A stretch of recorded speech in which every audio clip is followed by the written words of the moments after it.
started? Brian's running late. Brian, you want to wait for Brian to just get started? No, I'm gonna start. Awesome. Welcome to the town hall meetings. 8 o'clock Saturday morning, bright and early.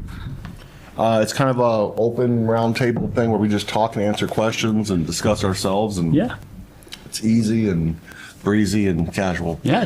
Town halls are really for y'all. So if anybody want to, That was me. What did I say? yeah. You said Streets in the house. Yep. So, casual. anybody want to go first? You know you do, Tim. Come on. Yeah. You know you do. Frank, you want to go first? Frank wants to.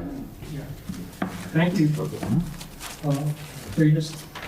Oh, Yeah, you don't have to give your address, just go to the podium and give your name, just because we are streaming it live, and so for the benefit of folks online to be able to hear. okay. Oh, good. Okay. Hi, Yeah. everybody. Hi, folks online. I appreciate being able to talk with everybody. Did everybody get an agenda? Anybody in the audience want an agenda? I got a couple extra. Everybody? Okay. Just for clarity, though, this is his agenda, and it's not an agenda for this meeting. Yeah, Yeah. correct. Okay. 3 minutes, is that right? The first time, yeah, but you can come back later if you'd like. Later today? Yes. 3 o'clock? Well, no. Later in the meeting. We just want to make sure everyone gets a chance to speak. That's all. Okay. Well, give me a little bit of heads up if I'm running late. You'll see it right over there, sir. Oh, there you go. Yeah. Okay. Yes, today I want to address planning downtown Marina, the Greenway Parkway, and the T-Dock Pier for planning purposes. I got involved in this with the article a couple weeks ago in the News Herald about some kind of planning efforts, quite a bit actually. You can see on my agenda all the items that have been initiated, but there's been no public input, and that's a reason, also one of the reasons why I'm here to ask the mayor to initiate a planning process for those items, and not only planning process here, but also to use the planning process and information in workshops that Dover, Cole, and Partners did a few years ago for Panama. I mean, they've done all the legwork, and also they've done the designing and graphics, as I've sent to you in my email attachments. So you got a lot there already. Okay, so the mayor has a group he's working with, architect. Well, we're all working with them. It's not. Okay, everybody's working. Yeah. That was me. And so my suggestion is that these get together. You might give Dover a call, ask him to come up, pay him a couple bucks to work with people. There are more than a couple of months. All right, 3. But I mean, it might be worthwhile because they've done all the traction, they've done the work, the time. And so I think a combination of what they've done in the past, that was important and the city paid for it. Let's get, something out of what the city paid for, and they can work with the mayor's group he had mentioned, and to have a synthesis of the two groups, the two knowledge, the two minds, to have a better Panama City. So let's take advantage of both groups, both energy, both inputs of money and time, and bring those two together. So, but on the forefront, I need to ask that the mayor initiate a planning process. I don't know how that's done, but I'm doing what I think should be done today and mention it. Okay, where am I? 29. Okay, important that they preserve the Parkway, Greenway Parkway, and the T-Dock downtown in the marina. These are critical elements of aesthetics and function. Jennifer Vigil has, on page 2, has pointed out the importance of the 4th of July ceremony. And you won't be able to have that unless you have the Greenway Parkway for all the people to be on, and not to have a lot of restaurants butchering up the view shed that comes from there that people enjoy and function with. Thank you. Yeah. I'll give you a quick. It's important that, can I come to the next October 14th meeting and address you there with a bigger audience, a bigger community on it? We're talking about the marina.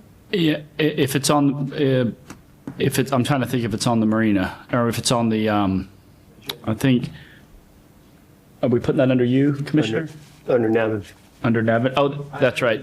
Nevin, I'm sorry, Mr. Zimmerman, you got to come to the mic because there's people online. That's, Oh, okay. yeah, it's purely for the benefit of the people online because they can hear and Yeah. see who's speaking because we do record these. Okay, will I be able to address? That's what we're finding out. Yeah, that's what we're trying to find out.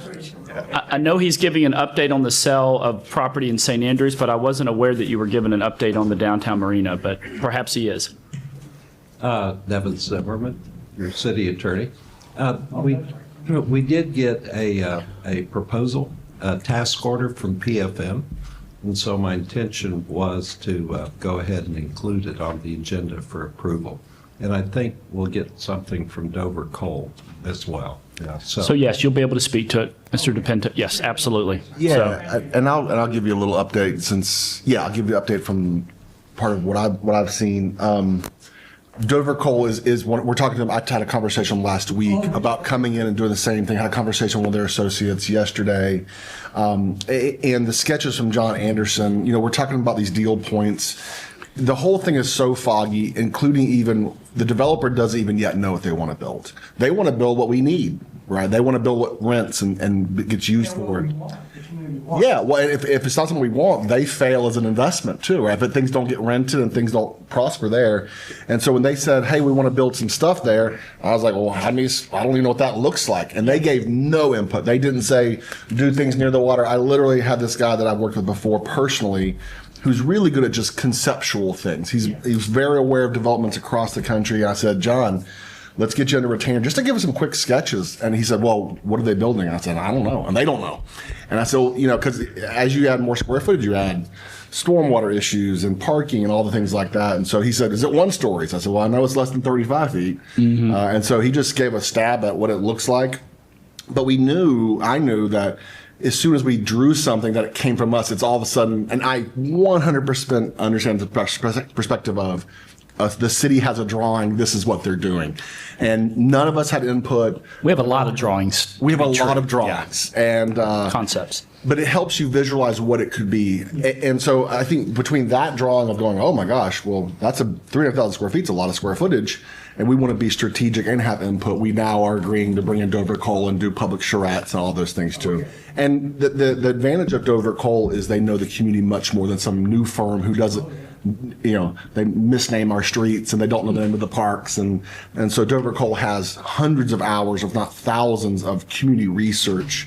And so it'd be very They helpful. also have diagrams of design too. Yeah. I sent those to you. Yeah. Know those. Oh, yeah. So, and I'll just add, I actually, Michael Fuller, who's our Development Services Director, actually late Thursday afternoon found the Dover Coal visioning plans. They actually did this already in 2019, specifically for the downtown marina. And again, that was years before either he or I started or anyone on the dais was even elected. And so I circulated those to all the elected officials and senior staff yesterday, and my plan is to have those shared through social media on Monday by our public affairs team. So it might just be updating those. Yes, very well could Yeah, be. so. Yes, sir. Reverend Wood? Good morning. I think all of you know that I am honored and humbled to serve as the president for the Bay County branch NAACP. And like you all, I get a lot of concerns brought to me from citizens of the community. Mr. David James resides at 1113 Louisiana Avenue. He's had a problem. Say that again, please, sir. I'm sorry. 1113 Louisiana Avenue. Got it. Mr. David James. Mr. James has approached me, I know, at least 3 or 4 times, and this has been since the Hurricane Michael back in 2018, which I think next week will bring us to 7 years. The problem has been the person that has property next to him, they have not been doing the upkeep on that property, and he says it's grown up, it's like a wilderness. Now, this problem goes all the way back to Mr. McQueen, because I know when he first approached me, I put him in touch with Mr. McQueen, and I said I felt confident Mr. McQueen would take care of whatever the problem was. But apparently the problem continues. I don't know if they clean it off, clear it off for a certain period of time and just let it grow back up. But it appears that the person is a repeat offender. So I guess my concern is what are your rules as relates to code enforcement? Because I don't think a citizen should have to continue, and people that live on that street, they're not happy. I think all of us, wherever we live, we want our neighborhoods to look nice.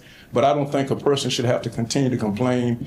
I feel that if it's a repeat offender, then we need to deal with them. I mean, they need to. I feel like there ought to be a penalty, whether it's paying a fine, or if the city has to clean it off and charge them for it. But I don't think the citizen. I mean, this has been 7 years, so the problem has been ongoing. So again, I know he talked to Mr. McQueen. I don't know if he's talked to Mr. Hayes or not, but I wanted to bring it to you all this morning. And I apologize to Commissioner Lucas. I hadn't had a chance to call her. I talked to him again yesterday, so I knew this was coming up this morning. So I definitely wanted to bring this before you all. So I'm going to ask you all if y'all will help Mr. James and the citizens on that street to take care of that problem, because I know I wouldn't want that in my neighborhood. I can't see, but I don't want my neighborhood looking like that. And I try to keep my property up to date. So I would hope that y'all would help to deal with that. The second thing, very quickly, is the Bay County Branch NAACP Youth Council. We are very proud of our young people. The National has some grant money, and we want to put on a program for leadership training for our children. I know the city used to have some kind of program where they would train the kids. I think they used to have like a government day where they would do a program where like one of the kids would be the mayor and the commissioners and on and on. So I would like to put something together as relates to that. Most of you know the kids don't get civics in school like they used to when we were coming along. We learned about the executive branch and the legislative branch and the judicial branch and et cetera. So I would really like to work with you all to put something together to help our young people as it relates to them learning about leadership. So I just would hope that you will be open to us doing that for our young people. So those are my two concerns. Have many others, but those are the concerns I have for this morning. So if I may address the Mr. James property, the city manager and I were out there earlier this year.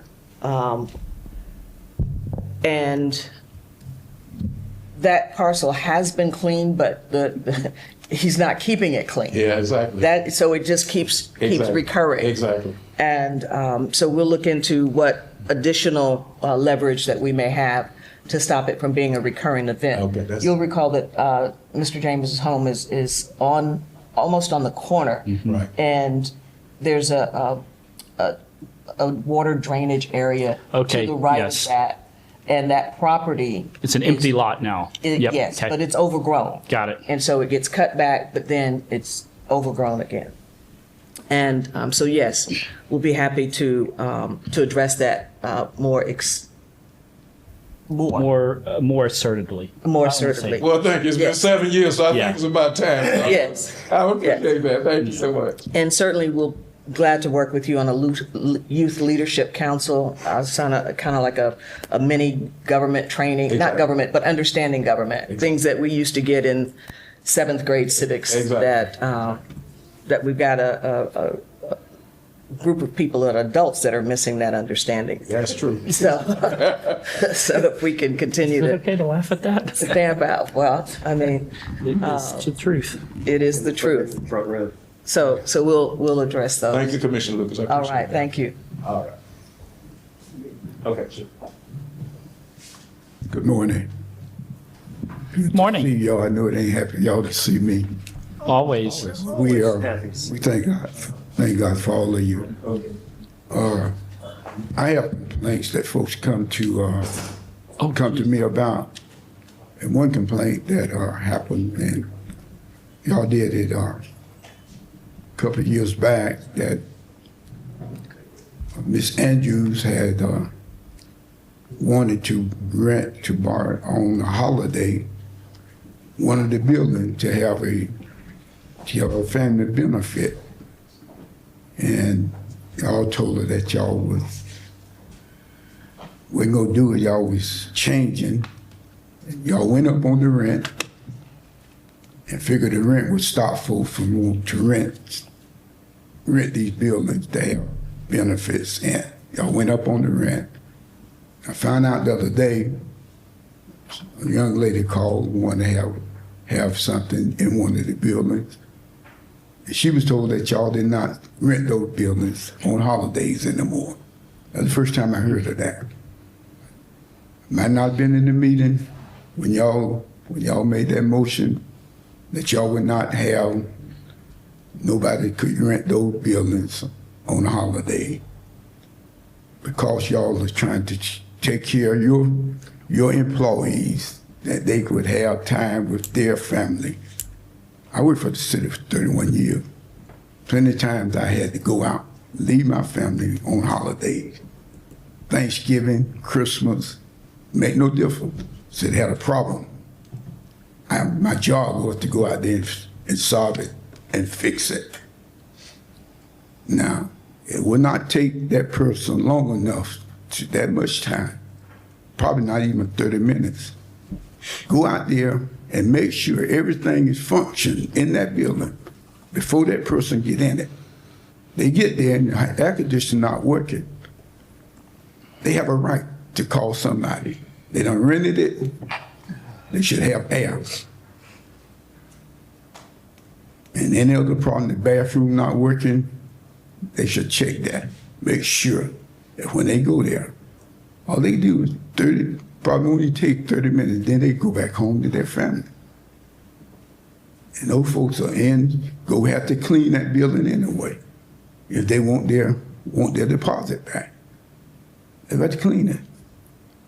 And no building have been dirty time that folks even rented them. And they had to clean the buildings, and they were filthy. But the city would never clean those tile floors themselves. Because after the tile get enough dirt on it, broom ain't gonna take them off. Sometimes the mop ain't gonna take it off. But I don't know if y'all need to do something where people will know what's going on in this city. That they don't have to call and be surprised. And that was a surprise to this lady. And it's bad when we got stuff and other cities have stuff they can let other people rent. But the city of Panama City is trying to cut out all of the citizens in Panama City for doing anything. Y'all need to let your folks know when they got hired, that's part of the job. That's part of the job. Which building was it? Do you recall? She wanted to rent the one on Ninth Court there. The Glenwood Community Center? Correct. What holiday? I didn't ask her. Okay. All right. But she just asked me that I knew of it, and I just told her I did not know it. I did not know of it. Did not hear anybody say anything about that they was going to do this, unless y'all left it in the hands of the city manager to do it. Nobody else knew that it was happening. So what's the? So I can speak. So the fee. I know the fees were updated back with Parks and Rec. It was probably October a year ago, or maybe January 1 at the beginning of this year, and that would have been a commission decision. But as far as employees on the holidays, that's not a commission decision. That's my decision, and that's incorrect information. I've not heard that we don't rent buildings out anymore. Police and fire work 365, and on top of that, we already have Public Works, utilities, Parks and Rec. They all have folks that are on call on holidays, and so they have to be prepared to respond to anything. So I will correct that first thing Monday morning. I did not say you did not. Yeah. I did not say you did not rent them. Yeah. You're not renting them on Holiday. holidays. Yeah, that's what I'm referencing. That's why I led That's what with I'm we saying. work 365, and even on the weekends and holidays, our streets division, our utilities team, Parks and Rec, they all have folks that are on call and come in to do special, they don't might come in and work 8 hours, but they come in for things, like opening up a building, or we get some type of emergency called in. So to your point, yes, there's always folks that work on holidays, in addition to police and fire that work 365 days a year. So someone gave them bad information, and I will correct that first thing Monday morning. Whoever gave you bad information, they come from within the city. I agree. That's why I'm able to address it with Parks and Rec first thing Monday morning. Somebody is sharing incorrect information, and I will correct it first thing Monday morning. So if you'll give his Yeah. name and number, if it's not too late, we can I'll follow up. call her myself on He Monday. knew I knew how to get in touch with him. I'm sorry? Yeah, he knew I knew how to get in touch with him. He does. So thank you, Mr. Henry. Yes. Good morning. Good morning. Happy Saturday morning. It's my first Saturday morning appearance. Mr. Peters, have you had a donut yet? You can't speak unless you have a donut. I'm slimming back, Mr. Okay. Hayes. All right. So Alvin Peters, 512 Bunkers Cove Road, Panama City, Florida. Practice law at 25 East 8th Street. Every time I go out of my office, I can see the old Panama City Grammar School. And so two things that come to mind, maybe related, maybe not related. So since the hurricane, of course, and maybe before, we've had a huge housing problem in Panama City. And I guess the city has helped respond to that somewhat by becoming a landlord. And so I gather you have about 23 units that you rent. And one of those units apparently has a tenant who's fallen behind. And so it has come to our attention that a Panama City police officer went to this tenant's home to inquire about the rent. And that's probably not acceptable under landlord-tenant law. So the city probably, as a landlord, should comply with the landlord rules. Maybe y'all should look into whether or not a Panama City police officer did this and why and who ordered it. But that's not something that I can do as a landlord. It's certainly not something that anybody should be doing as a landlord. So let's look into that. Let's make sure that's not happening. If the city doesn't want to be a landlord, that's fine. The city can just sort of divest itself of all these properties and all the vacant lots that you own, and that's probably something useful to do in an orderly process. Now, I don't know if this is related or unrelated, but I do see the Panama City Grammar School, and I see where the city is discussing contributing a roof to this building and looking for funds to do that. So I don't know what you all are considering as a source of those funds, but I looked briefly at it this morning. It looks like Franklin Harrison did the deed for a company out of Greenville, South Carolina, that purchased this building in 2021. 4.5 years later, very little has happened. Time to do something. I don't know what the status is of the code enforcement, but everybody else I know gets a code enforcement action, and it accumulates and accumulates, and sooner or later it eats up the value of the property, and maybe that's part of the problem. But in any event, before the city just contributes a roof and then waits another 5 or 10 or 20 years for something to happen, I think you all should think very seriously about meaningful quid pro quos for any kind of effort to sustain this property. It's beautiful. I encourage you to do so. It has a whole host of deed restrictions in it that Franklin put in it. So that may or may not affect the value of how you can proceed. But before you contribute a roof just gratuit, somebody needs to negotiate a more effective deal. And I certainly don't want the money from the housing department to be sucked out of that and put into contributing a roof to a private property owner. Thank you. Any comment? Mr. Zimmerman, do you want to maybe give a brief update on the grammar school? I know you had a meeting this week and circulated an update to the commission and myself and Ms. Smith this morning regarding the code enforcement action. I should make sure the possible source of funds is mentioned as well. Okay. Nevin Zimmerman again.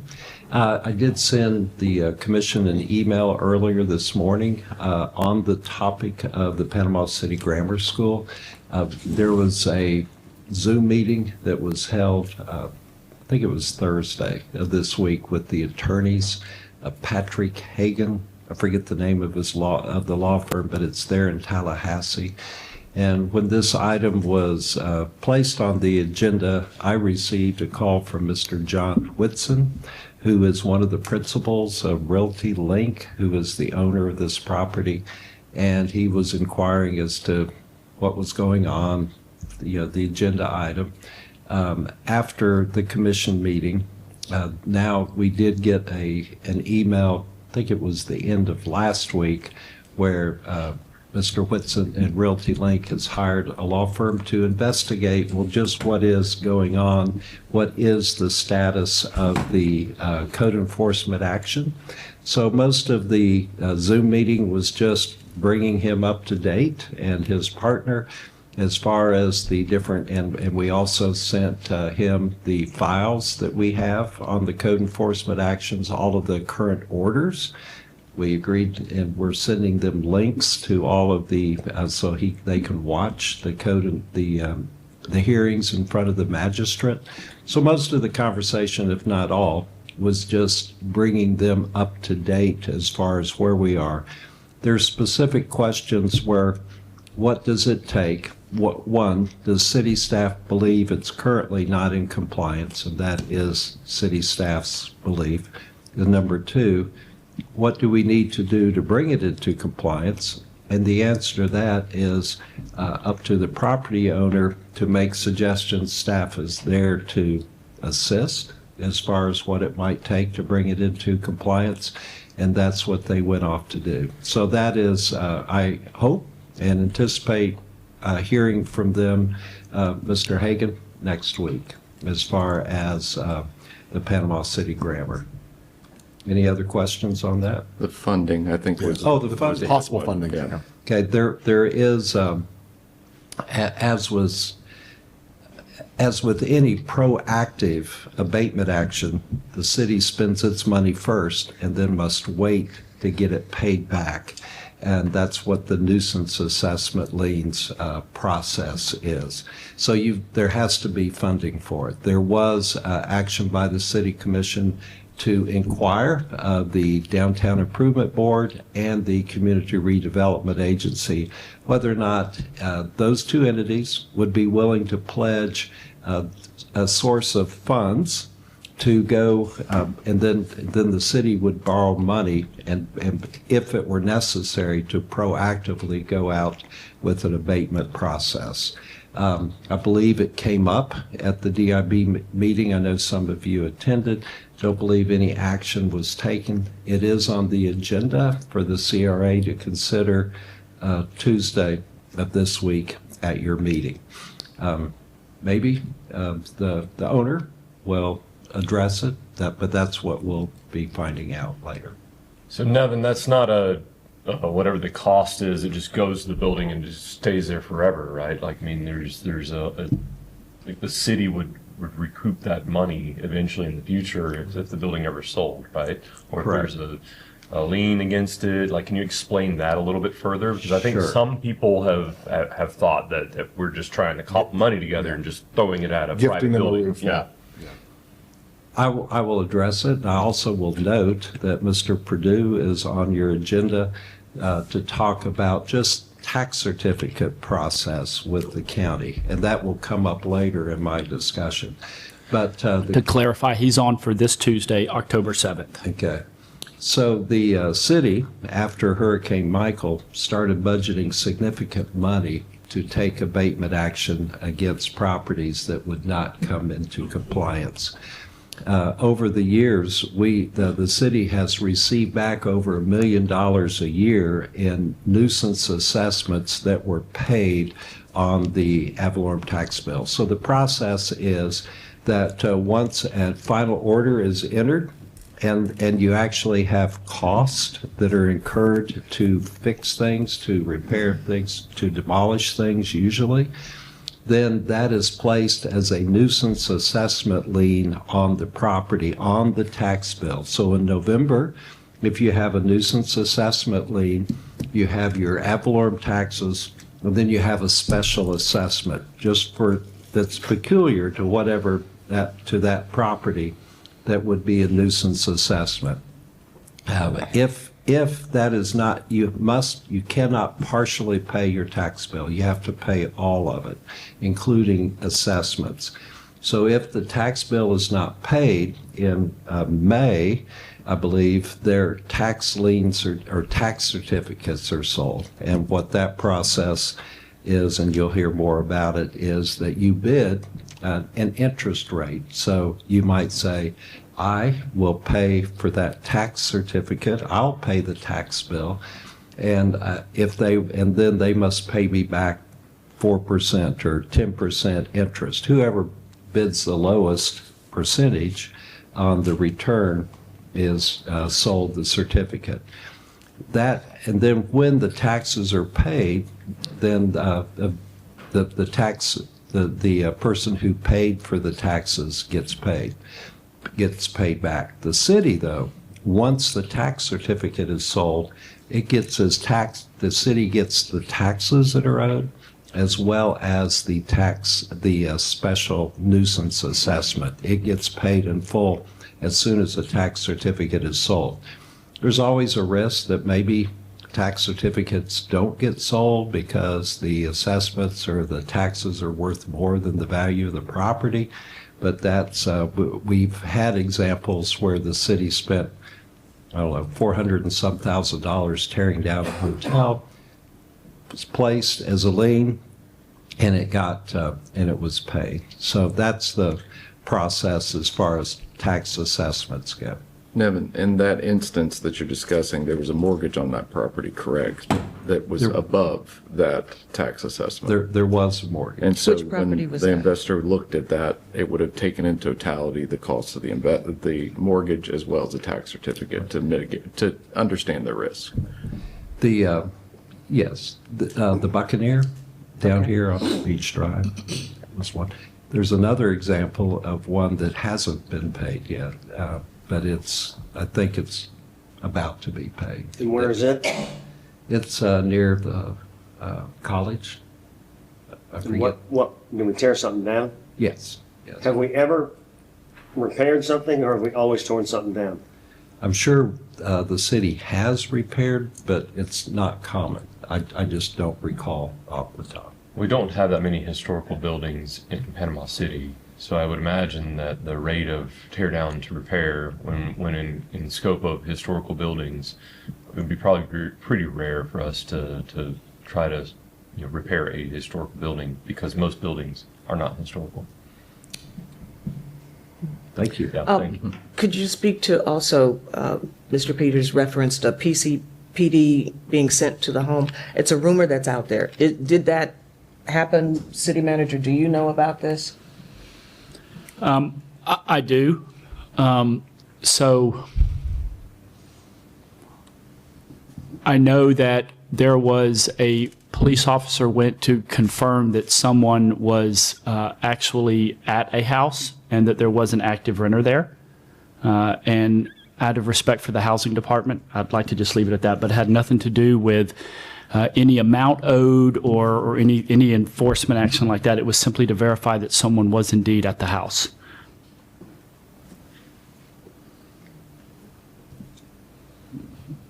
Anyone else? Sure. Yeah.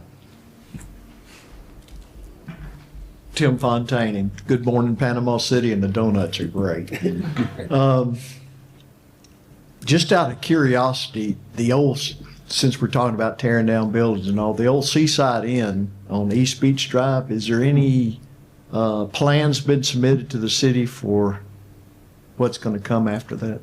You're talking about the old, was it Seaside Inn? Yeah? Yeah. Yeah, so they are beginning. I did reach out because I saw a lot of Facebook posts and a bunch of people reached out to me about it. Because, when you see the breaking ground sign in front of a building, It's the end. that's not a construction company. So no, they do not have a demo permit yet. They're in the process of working towards one. There is some serious challenges with that building. I've understood some structural concerns, asbestos. They're right now working on getting the utilities cut and capped. You have to cut the sewer. You've got to, pull the water meter, shut it off, disconnect the power if there's any natural gas. That's all part of the process before you get the final demo permit to proceed. But that building is on a path to be demolished. And I did check with our development services team, and there is no historical designation to that building at the state level or the federal level. So I'm just curious what's Yeah. coming.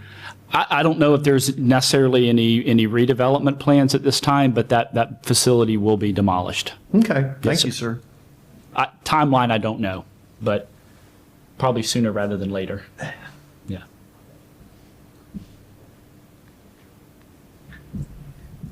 Jim Lawrence, 447 South Palo Alto Avenue.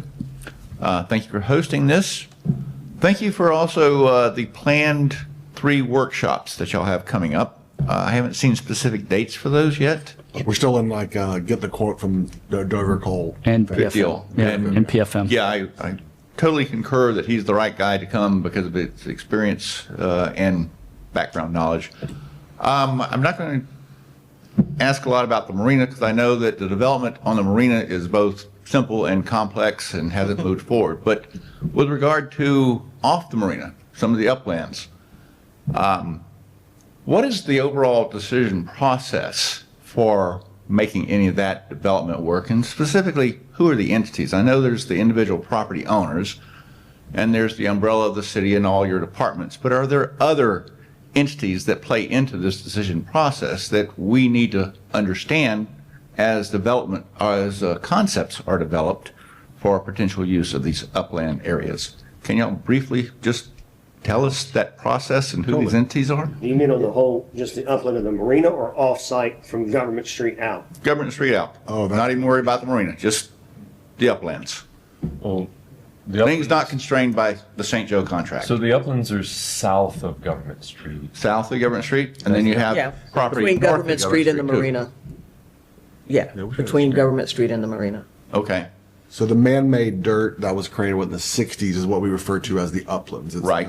that bulkhead and then the little promenade and then the T. Anything north of that is, there's some city property behind the Martin Theater, but those are private business owners who can, as long as they follow land development code, can build whatever land development code wants and allows for. And we can encourage, things we want from the Dover Coal Plan using tax incentives and kind words and code enforcement if needed, carrot or stick, code enforcement, tax incentives. And so we as this board, control policy around land development code. And then the bulkhead, of the marina as well. We can do land leases. And then St. Joe, and Nevin can speak to this, has a first right of use.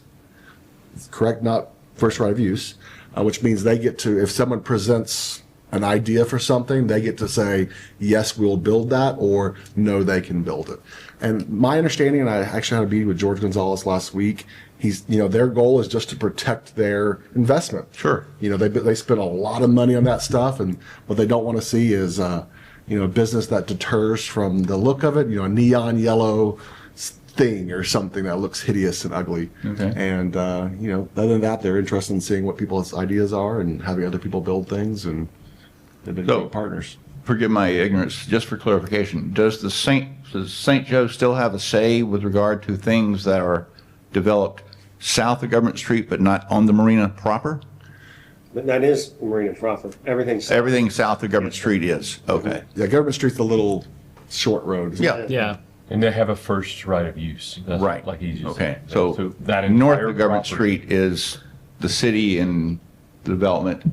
Correct. And are there other entities in that decision process? No, and first right of use, and Evan might want to speak to this, it's not that they can say, you can't do this, it's that they can do it instead. Correct? Right. It's not a termination. Yeah. There's gonna be an ice cream shop, whether they build it or we build it. Sure. Yeah, like if you presented Jim's Ice Cream Shop, and they're like, I want to do an ice cream shop, and they either can say, yes, we'll do Jim's, and we're going to call it George's Ice Cream Shop or St. Joe's Ice Cream Shop, or they allow you to do it. They can't say no ice cream shops. So you can see how a developer now, faced with that, there could be complications. Okay. Right. Yeah.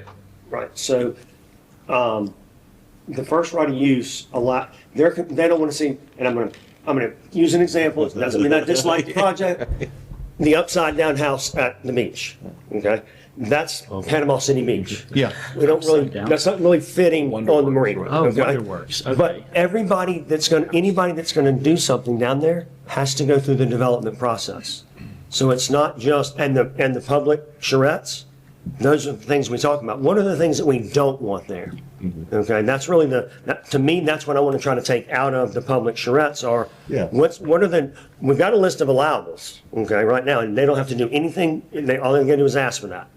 Whoever they is, us, you. But let's say we don't want purple buildings, and we don't want upside down houses, and we don't want, cat cages, whatever it is, and now they're all there. And now we all play by the same set of rules, but they have to go through the development process. Got it. Yes, sir. The citizens might say, we don't want this sort of use of a building, but we love dry dock storage for storage of boats, or we want to see a bait and tackle store, no ice cream stores ever. Sure. And that gives us a guiding light too of what we want to see. Otherwise, we're just passing an idea straight to St. Joe saying, well, do you want to build it or do we allow them to build it? We don't have any rails to kind of guide us and light forward. So that's why the plan is, and the public input's very important. Yeah, and my real interest is any development north of Government Street. And again, trying to understand the we that you referred to. So we don't control that outside of land development code. Yeah, land development code can restrict building uses. It's how far can you build from the property lines? How tall can you go? You could restrict business types. You could just say you can't have windows that are tinted. You can do things like that, but so you can tighten it down. Places like Alice Beach have really tight land development code. You can't paint things certain colors, that sort of thing. So Okay, so it sounds like it's predominantly market forces and the property owner, but there hasn't been very much movement to date. Just trying to understand why that There's market no one forces singular haven't answer. developed that. I'd love to. Yeah, so it's real estate development, and I know just a little bit about it. I've been doing it for 10 years now, I guess. It's interesting in that everything, as humans, we just copy each other, right? That's what we do. And real estate uses comps, comparables. And so the problem with any area, whether it's Harrison Avenue or the Marina or anywhere, is the first person to create a new product. A brewery, a condo, an apartment in an area of town that doesn't have that thing, they don't have anything to compare it to. The banks, when they do an appraisal, only look on the past 6 months of purchases. And they go, well, I don't know what it's worth. And so all that uncertainty, that first person is the crazy one to do the thing. So you're creating the comps that then allow other people to base more decisions off of. So I'll give you an example. 809 Harrison's one of the buildings I own, one of the first ones. You couldn't get rent at all. This is 2016. Nothing was renting up there. The bank wouldn't even let you borrow money to buy a building. So I had to come in cash, and it was like $12 a square foot, which is like now like half of what rent is. But it allowed Aaron Rich to then go borrow money to go buy the dry cleaners to turn into office space. And so once that spark, that first person is taking the riskiest investment because they're just making their numbers up, hoping that it works out. And building the building is just the starting line of the story of that investment. Because if you borrow money, it's 30 years of payments or so. Sure. And so just building it, we sell it. Oh yeah, they built it. They could still go bankrupt over that guess. Yeah. And so that's a lot of our problems in general. So when you hear me talk about this, we need a spark. That first person has to be emotionally investing, which is really scary. Or they're someone from out of town and we're giving them really strong tax incentives, or locally really strong tax incentives to help get that momentum. But once momentum starts going, then people start going, oh, well, they're doing apartments. I can do apartments. They're doing a restaurant. That works there. So that confidence builds and confidence breeds investments. Yeah, and I'm really interested in what are those incentives that the city can provide that help mitigate that risk of being the first to develop something. So I'll add on to what he just said. Take all of that and then also add flood insurance. That's a huge one because most downtowns are not near a large body of water like this. So when you look at certain buildings and you're like, oh, I think I can make this work, and then you throw flood insurance on top of that and it just kills everything. So add all that in with the uncertainty that he was just talking about, and it's just it's hard to get through it. But to your next question, there was in the CRA we have a TIF rebate. Okay. To where, so that's one, where a developer could come to the city and say, hey, this is what I'm looking to do in this specific area within the CRA. Yeah. And it has to math out, but the property taxes that they would normally pay into the CRA would then be rebated back to them to a certain percentage over the course of 15 years. Yeah, so I'll add on that. We have a couple tools that are really, really good. We have any tax revenue, whether it's merchant fee, which is our not sales tax fee. There's only 2 cities in Florida that have that. That's been used previously, like on Bay City Point or Chick-fil-A is and all that stuff. That developer came in and said, hey, I'm going to bring a lot of commerce in. And this project's a little upside down due to the mitigation cost of turning it into a junkyard and all the land clearing. When I create a whole bunch of tax revenue for you, I want some of that back. Sure. And so there's sort of the credit program. So a CRA, Community Redevelopment Agency, is a divergence of taxes from the county back to a special fund. We can do a credit. The DIB is another tool. It's basically an extra property tax downtown of 3 mills we vote on each year. We could credit that, they could credit that back to the developer. And so there's credit programs, but also TIF organizations, the DIB, which is not really a TIF, but they can also borrow money. So you'll see in a lot of cities, I was actually in Pensacola at a Strong Towns event, and they talked about TIF, which is tax increment financing. The cities can borrow money and create a pool of money, because we can borrow money cheaper than a regular person can, and say, okay, we're looking for these type of investments in these areas, and that gets identified by the public, and we're going to help you make that gap. And even in our CRA visioning documents or comp plans years ago, it talked about bridge loans and gap loans. So you could, a bank says, all right, well, marinas, they'll only lend you a certain amount of equity in the project. So if you want to build a building, a bank will say, I'll loan you 80% of what I think the value will be, but you got to come up with that 20% of cash. Some investments are 50-50 equity loans. We could decide to borrow money to help with part of that equity gap of going, because for a developer, and here's what the hard part is, and here's how they copy each other, to build that building is the same cost minus the land, whether you build it at the beach, Lynn Haven. And so an investor goes, well, why would I want to put it in this area? And then no one else is doing it. And so we have to make up that gap to get that spark going. And there's a number of ways we can do it. We have the tools to do it. And Okay. I think we're gearing up to do it. So what my hope is. Okay. Appreciate Strong the towns- explanation on the incentives Yeah. and the perspective on Yeah. the flood insurance that will dictate what waterfront property could sustain a structure, or it needs to be revisioned for something without a structure. Yeah. Well, I mean, we're basically painting the picture of, and it's one picture, right? So like he was saying that there's a gap, and Yeah. sometimes, like in this case, in some of those buildings, the gap may be that it's flood insurance. Sure. It's just so costly Okay. to put a building there, so you'd have to figure out what the revenue is going to be generated out of that building in order to move forward. Yeah. Yeah. Okay. So you asked the question, what are the entities that play into the process? Yeah. So it's the city of Panama City. We're talking about everything south of Government Street, right? So it's the city of Panama Or City. north of. Yeah. St. Joe with first right of use. Yeah. The CRA, the DBA, downtown DIB. And we also have a proposal that we're working with CMP A lot in of reference, in reference to that. So are there any other entities, guys? south of government, no. Okay. The north. North He was of. asking. Yeah. A whole There, bunch of- there is Yeah. another, Property there's, owners. Yeah. there is another component with the submerged land lease, which also dictates what can be on the uplands too. Right, So okay. because we're a public marina and our submerged land lease is a public marina, there are some uses that are not allowed inside of our submerged land lease. Okay. And those would probably be on the non-allowables that we wouldn't want anyway. Okay. Yeah. But I think your questioning is really more of everything north of Government Street. North of right? Government Like- Street, yeah. Like we're talking, like where the towers are, all the way over to Destination Panama City, all the Yeah. way up Harrison. That area there is, yeah, we got CRA, Okay. DIB, and the city. Yeah, And that- I just never heard all this summarized in one Yeah. discussion. And the private property owners. Yeah, it'd Yeah. be a Yeah. useful forward for the charrettes when y'all get to that particular. Yeah, Like when the CRA shows up, so does the commission. Yeah, We, it's weird. so we're the board for both of those. It's, you know, visioning is really tough on private property because if that property owner is not engaged at the meetings, they're like, well, what are you planning on doing on my property? And they're very surprised and not happy typically. And so we want to, you know, there's also this conversation that's happened on the Marina Uplands of like, well, just let them do that stuff up in the, not in the marina. And so, well, we don't control everyone else's properties. We can't force them to sell. We can eminent domain things if you want to, but you know, we only control land development code and tax incentives. And so we want, you know, I want all the vacant property to have buildings on it and people renting things and smiling and all that sort of stuff. But we can't force property owners to do things.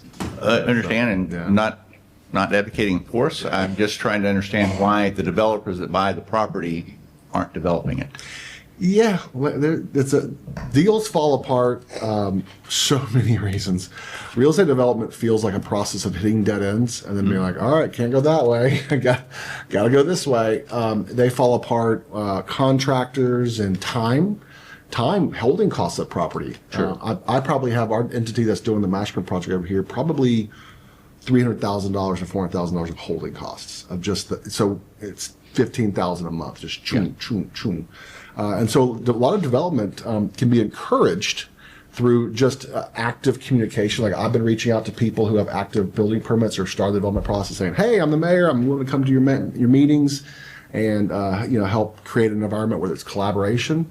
But cities will literally say, we're going to give you concierge permitting if you do this in a certain area. Because developers go, well, if I come to this city's doesn't show signs of life in these areas, and I'm worried I'm going to buy a piece of property and have $500,000 of holding costs, and then the deal falls apart. So they're always apprehensive of putting money in places they haven't worked before, or someone new building something. So offering them, you know, higher level service is also what cities do to encourage developments. Okay. Yeah. Thank you for the. And strongtowns.org is a great site for how cities do sustainable growth, where you're not robbing Peter to pay Paul or giving incentives that your grandkids have to pay back that projects don't make feasible sense. Sure. One of the big things that Strong Towns talks about is incentivizing historic structures versus an IKEA store. So you look at Panama Grammar, what is going to have value in 40 years? Strip mall, Panama Grammar. Strip mall's life is ugly within 20 years and empty. And the new strip mall pops up, everyone goes away, it turns into climate cold storage.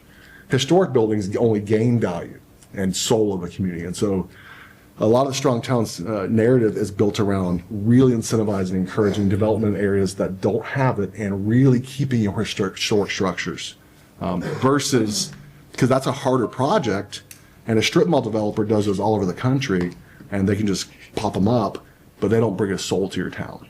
The mayor just got 3 minutes. I did, didn't I? Thank you for your time. Absolutely.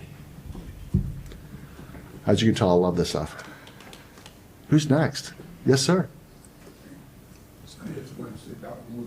I'm sorry, I need you to come to the mic just because we're online as well, Mr. Henry. Is there something I wanted to say? I wanted everybody to have the chance, but I did want to say something. Dr. Woods had to leave. He wanted to know Oh, that okay. he said anything. Come on up. Yeah, Absolutely. that's what this is for, yeah.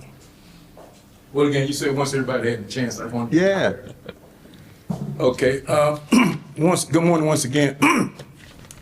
In reference to the issue that Mr. Peters raised, I sat there, that kind of disturbed me what I heard.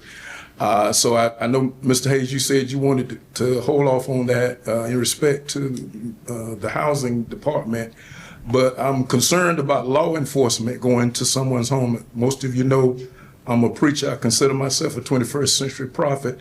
And so I speak for justice as well as a civil rights activist. So now that really concerns me about law enforcement being sent to someone's home. And if there is an issue, it appears to me that someone from the housing department or Mr. Hayes, I know you go out as city manager to visit a lot of people. Seems like someone from your office could have gone, but it really disturbs me to think that law enforcement will be sent to anyone's home. Now, I don't know who sent them out there, but that really troubles me. So I really would like to hear a little bit more on that, because I think whoever did that should be held accountable for that. You got staff, and I don't know why a law enforcement officer would be sent to someone's home unless there's a clear violation, because that could be interpreted as intimidation. So I just want y'all to know that disturbs me. So I know you said you want to wait till Monday, but I would like to hear some more on that issue because that troubles me. Yes, so like I said, out of respect for the housing department, I think what I'd like to do is type up exactly kind of what happened and how it transpired, and I'll be happy to share that, sir, even with you as well. So, Again, but it was not, personally, yeah, I understand, and I completely respect where you're coming Should from. be held accountable. All of us should be held accountable for our action, but Ms. Ware is over that department. She has workers there. You are the city manager. You have Yes, people sir. working for you. I think that unless there's a clear violation, somebody violated the law, I don't know why we would send a law enforcement officer to anyone's home. I wouldn't want one at my house. So I want you to know up front, I'm disturbed and troubled about what I heard. So I want to get more information on that. Yes, sir, Mr. Wood. Okay, thank you. Thank you. Yeah, I'll piggyback.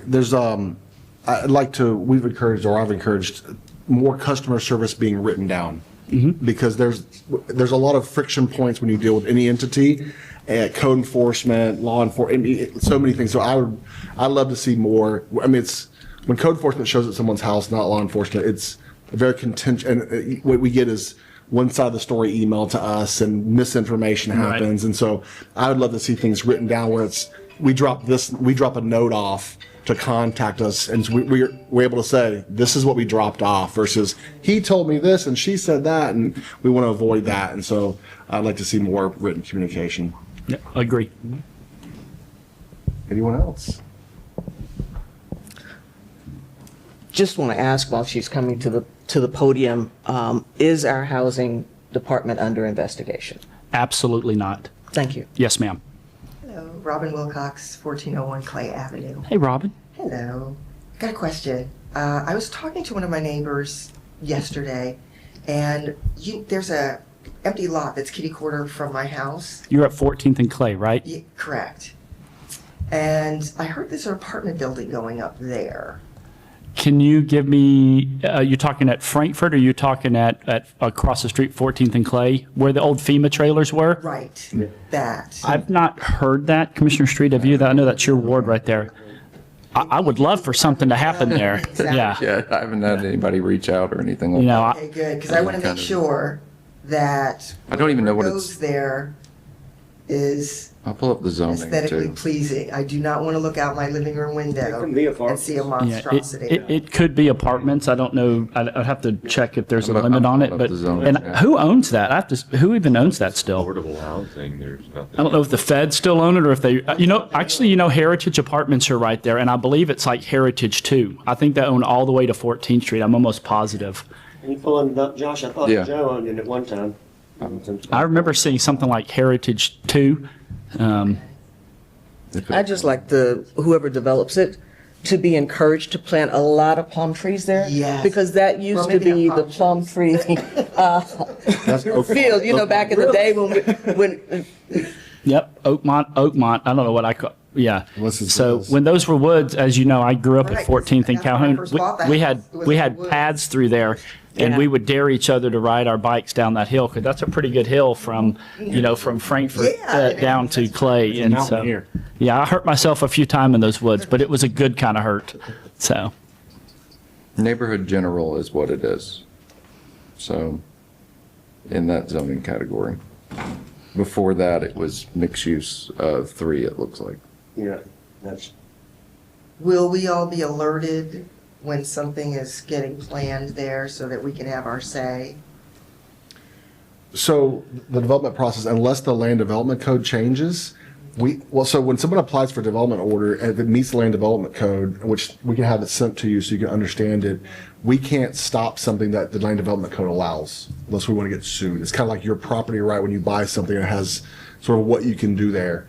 If there's land development code change, like someone came in and said, this doesn't meet the current zoning, but I want to do a 20-story building or, something, once there's a change, then there's a whole process of public meetings and input. But I would say it's sending her the. Yep, I've neighborhood got it codes that right here. I'll allows you to send kind it of to you. understand No it, so you understand Thank what's. you. It's tough. A lot of people think we can just go like, yeah, we don't like that color blue. You're not allowed to build that. Or, we wish the front doors had little windows and, I don't know if it's pretty. Yeah. Yeah. We can, as long as it's in the It's land development. Exactly. And we can tighten it way down. Yeah, I think something happening there would be great though, because those, I think that old gravel lots, Oh, it's horrible. yeah. Yeah. Scottsdale's, Arizona, I think is, they're well known for having incredibly tight land development code, and McDonald's sued them and lost. Yeah, that's why you go to Yeah. like Santa Fe, New Mexico, and the McDonald's will have like terracotta shingles and things like that. So they have to meet that land development code. So would they have to go through our planning board if they're planning a development? So Correct. that's one way to know. Well, if someone's going to change the land development code, Yeah. yes. If they're wanting to build within the And it's category, permissible, they don't have to go to They the just planning. follow board. development order and they issues it. And how do I find out what's in the category? Yeah, he'll send That's what I'm yeah. sending it to you now. Yeah. Yep. I'm pulling up your email address now. Right now. And feel free to ask, like, because it's really weird having bullet points and then trying to extrapolate it out into what gets built. And so if you have examples of other places that you've seen things that you don't like, send it to Michael Fuller and he can say, well, that's not allowed or this is allowed. Because it's weird trying to picture bullet points into a building. So. Anyone else? one of the problems with this, with All right, land good development deal. code So development in he general, is we understands don't, people are usually visual, right? They want to see what something's going to look like in the end state, and we never get that, like, ever. It's never a situation where a developer comes to us and says, we want to build this. And, it's always, well, we just want to change the land code, or we want to change this to an acceptable use to build something. And then it's well further along in the process before they come up with, we want to build this. And due to the state law, we're not allowed to ask for all that stuff. We can ask for it, but they don't have to provide it up front. So it seems almost backwards, yeah, but it's how the system works, and there's nothing we can do to fix that. So And for the new guy, that's normal. Government and backwards is what it's working. Yeah. On a positive note, pavers are going to start going down today on Phase 2B for Harrison Avenue and the side streets, and full-fledged starting on Monday. So that Phase 2 is kind of coming in for a landing down here as far as the Harrison Avenue streetscapes. So I was talking to one of the business owners over here on Fifth Street, and just wanted to pass along her huge compliments of the city staff, our contractors, just how they have worked hard, treating the public, treating the business owners, and how excited they are to have the road coming back. And just wanted to make sure that the city understood that how excited they were and how grateful they were for the staff. thank you, sir. If there's any comments, do you want to move? Is there any discussion we want to move to this meeting that we want to have in the future that would speed you guys up? I mean, I would, we're going to talk Monday night at the town halls are generally more for the public, and then the workshops are for the elected officials. But Monday, we're going to talk about, parking and the enforcement, and then also kind of just an update on CMP and the downtown marina, kind of in advance of both the CRA meeting and the board meeting. So, earlier this year, the commission voted to kind of update the ordinance to kind of give our police a little bit more clarity and authority, clarified authority to that end on kind of parking. Really all around the city, but predominantly in our entertainment districts for downtown Panama City and downtown St. Andrews. And so, we've got, and we also updated our system where we can actually, parking fines, which then can be paid for and help being managed by the clerk of the court, very similar to a uniform traffic citation, and getting those systems aligned. Our primary focus on the parking enforcement is safety. Making sure you're parking inside the lines and not outside in the road into traffic. Anywhere in Panama City. Anywhere in Panama City. Most of our pictures and videos on our social is of downtown. But that's because that's where our downtown parking is. Sure. That's why. So they got some B-roll typically- sweet bag. Yeah, typically when you park in in other parts of the city, it's straight in or angled parking, so you don't have the same issue like parallel. Well, if you don't park correctly in a parallel spot, you're potentially impeding traffic and creating a safety hazard. And so, yes, there are some parallel parking spots in Sweet Bay, but the majority of the issues are with parallel are in downtown Panama City and downtown St. Andrews. And so also parking too close to an intersection, that's going to be citywide. Parking in a fire lane, that's a no-no. And some of these fines were like $10, because it was like, the pad was an old, kind of like the, what do you call it? Like the multiple pieces of paper, and it kind of goes through like the graphite kind of paper. Yeah, carbon paper. I think we found one that the chief found one in an old desk, and it was like from the 90s. And so it was a little outdated to that end. Now, in parts of both downtown St. Andrews and downtown Panama City, we also have, we're trying to limit it, to 2 hours. And that is primarily focused right on Harrison Avenue or the streets right off of it. So, and focused only on the parallel spots. Our police are only really periodically enforcing that right now. We're really looking for kind of over the top offenders, cars been there all day or been there for 2 days, with a flat tire. Because again, in front of the businesses, we want to see cars kind of coming and going, but none of the parking lots have any restrictions, not ours, not the Downtown Improvement Board. You can park there all day if you so desire. Also around McKenzie Park, any of the nose-in spots, those don't have any restrictions as well, and we continue to move towards that. And so, and again, we've encouraged folks, if you see parking violations, to call the police non-emergency number 872-3112. And just let them know that that there's someone that's parking. The part of the problem is we do have some folks, and this is more of an issue again in downtown, but kind of treating Harrison Avenue honestly kind of like their own driveway. Parking cars there for days on end, bikes, boats. We had a kayak out on Harrison Avenue, kind of strapped to one of the bike racks, and that's just not the intent of our streetscapes. So well, and then a lot of the coffee shops. You think about there's this dynamic between office spaces on Harrison and a coffee shop, a tea shop, a little store, where the little stores want this space for turnover. Where very few people are willing to park 3 blocks away for a coffee. But if you can keep a turnover of spaces and always have one open, or hopefully have one open, people can park, grab a cup of coffee, and leave. And so the downtown office space folks often will park there at 6 a.m. all day, and it makes the coffee shop owners and little retailers like, I need that space for people coming into my business. Can you not park, 2 blocks away?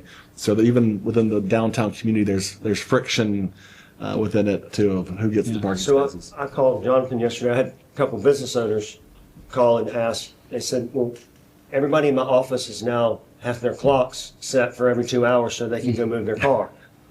Which is kind of inefficient. Right. So a map of what's the covered area, like on Oak Avenue, if you go either direction, you go to the water or go towards the post office, how far out do you have to park? Because, I'm sure you don't want all your guys running out every 2 hours and moving that around. No, we actually rent parking from Clayton. Okay. We give Clayton gift cards. So that was the first thing. And then if we had that map, is that something that's already set in stone, or as we watch it, is that somehow we can kind of massage? That was the question that was asked. Again, these are good unintended consequences, and development and growth bring that. So I just want to make sure that they're kind of like, where do we park? Where do my employees park? Well, not everybody was at the business meeting. Yeah, I know that there was one. But so I figure that's why we have the map, and the sooner we can have that. But they were just concerned about having to move every 2 hours. I think another thing to keep in mind is that a lot of these businesses downtown don't have to have the same parking requirements that everybody else in the city has to have. That's right. Yep. I think that's fair to bring up in the conversation when we have some of these business owners that are downtown that are complaining that they don't have anywhere to park, and it's like, well, we could have said, well, you have to have the same parking requirements that you would have to have on 23rd Street. which is why Walmart has so many parking spots. Yeah, so that's talking about land development, kind of how parking, like if you built it on 23rd Street, you build a dental office, you're required to have X number of parking spaces, but downtown, you can just build your dental office and those people park anywhere they can find a spot. Anywhere they can find a including spot. your employees. But you're not required. And some cities actually require downtown businesses to pay into parking. That's right. In lieu of, at the tune of like tens of thousands of dollars per spot. Because somebody pays for the free parking spots. Exactly. Yeah. We're not doing that either. Yeah. So it's like, you try to solve one problem and it winds up creating another one. And, I think there's plenty of parking downtown. It's just the on-street parallel parking. I mean, that's not hard to stay off of.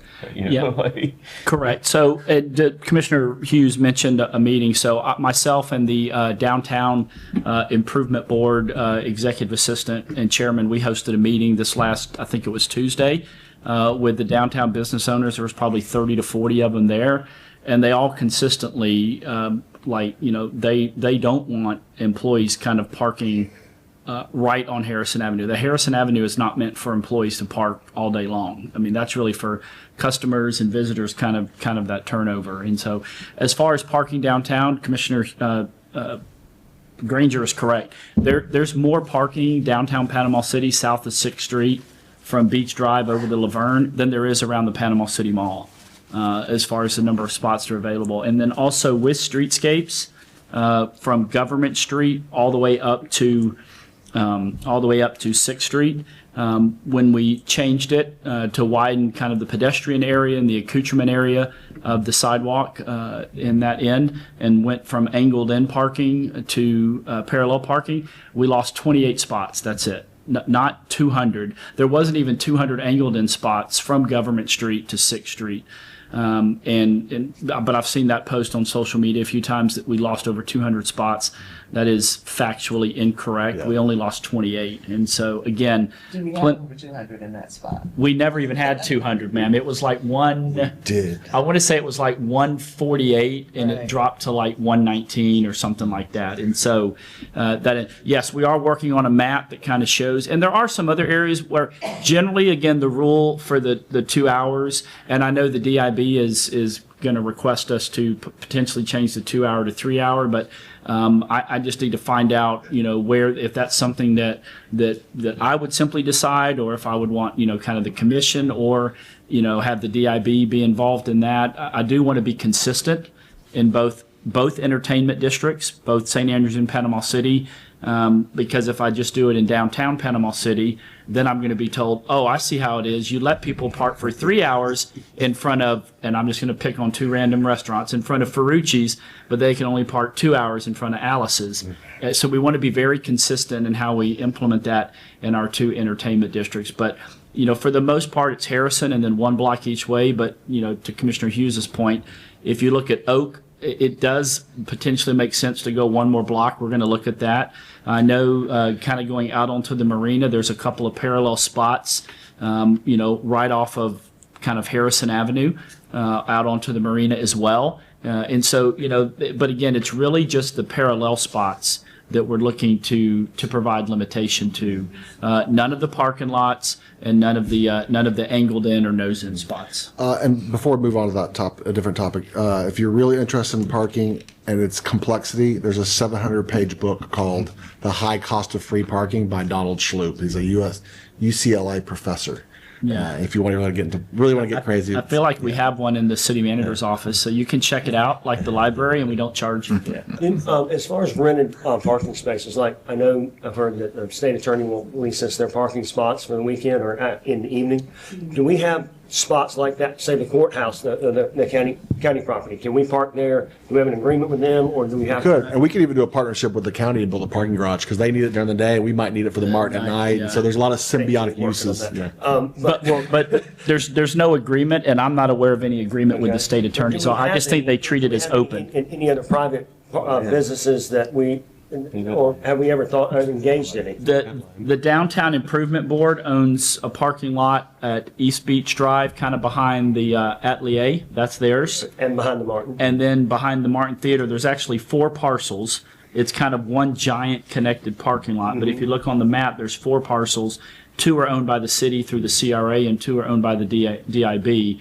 And we kind of collectively just opened those up. The DIB did install, it's either 4 or 5 charging stations.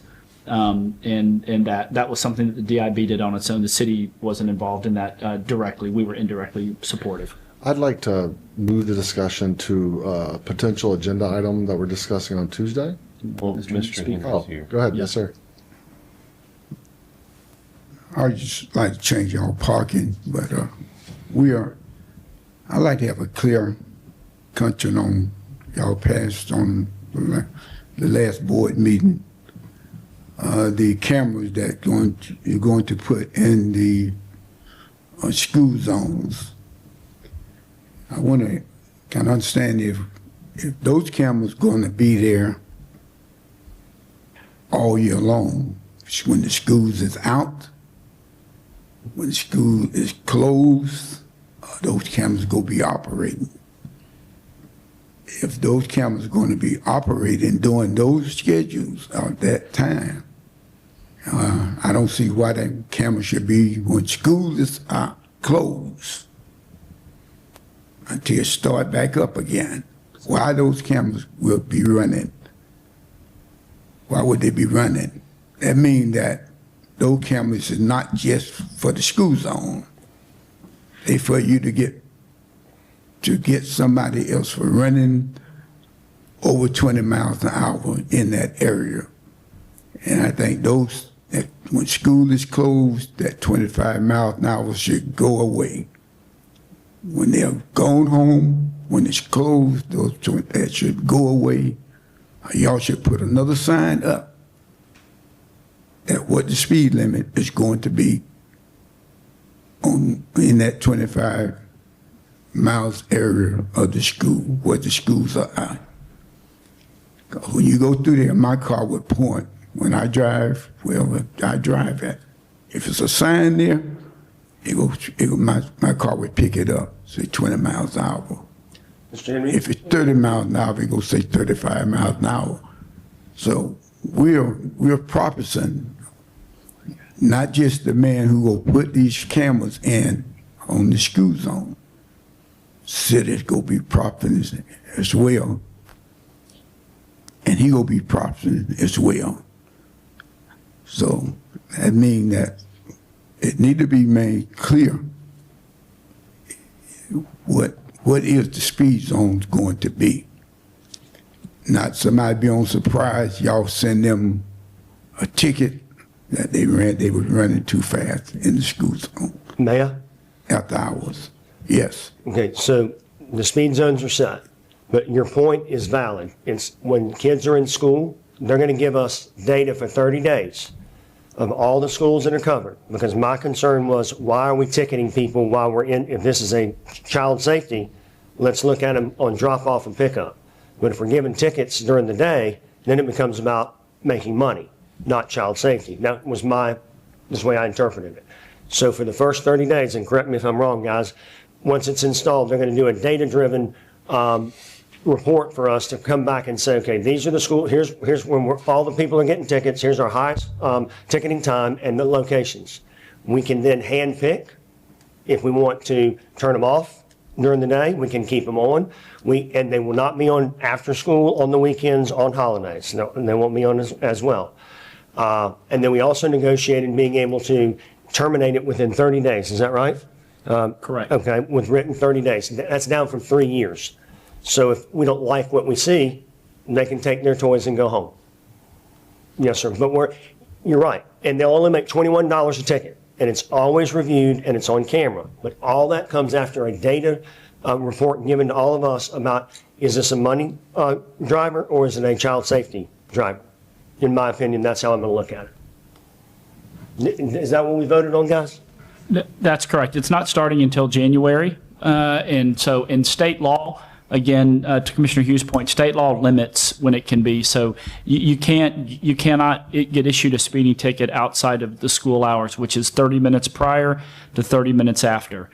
There's no, even if we wanted to, even if they voted to do that, even if we all were agreed, even if we had a referendum on the ballot and 100% of the people voted for it, we still could not do it because state law limits us on when we can collect it to charge a speeding ticket. Now, your point is, yes, it will serve as a license plate reader 24/7.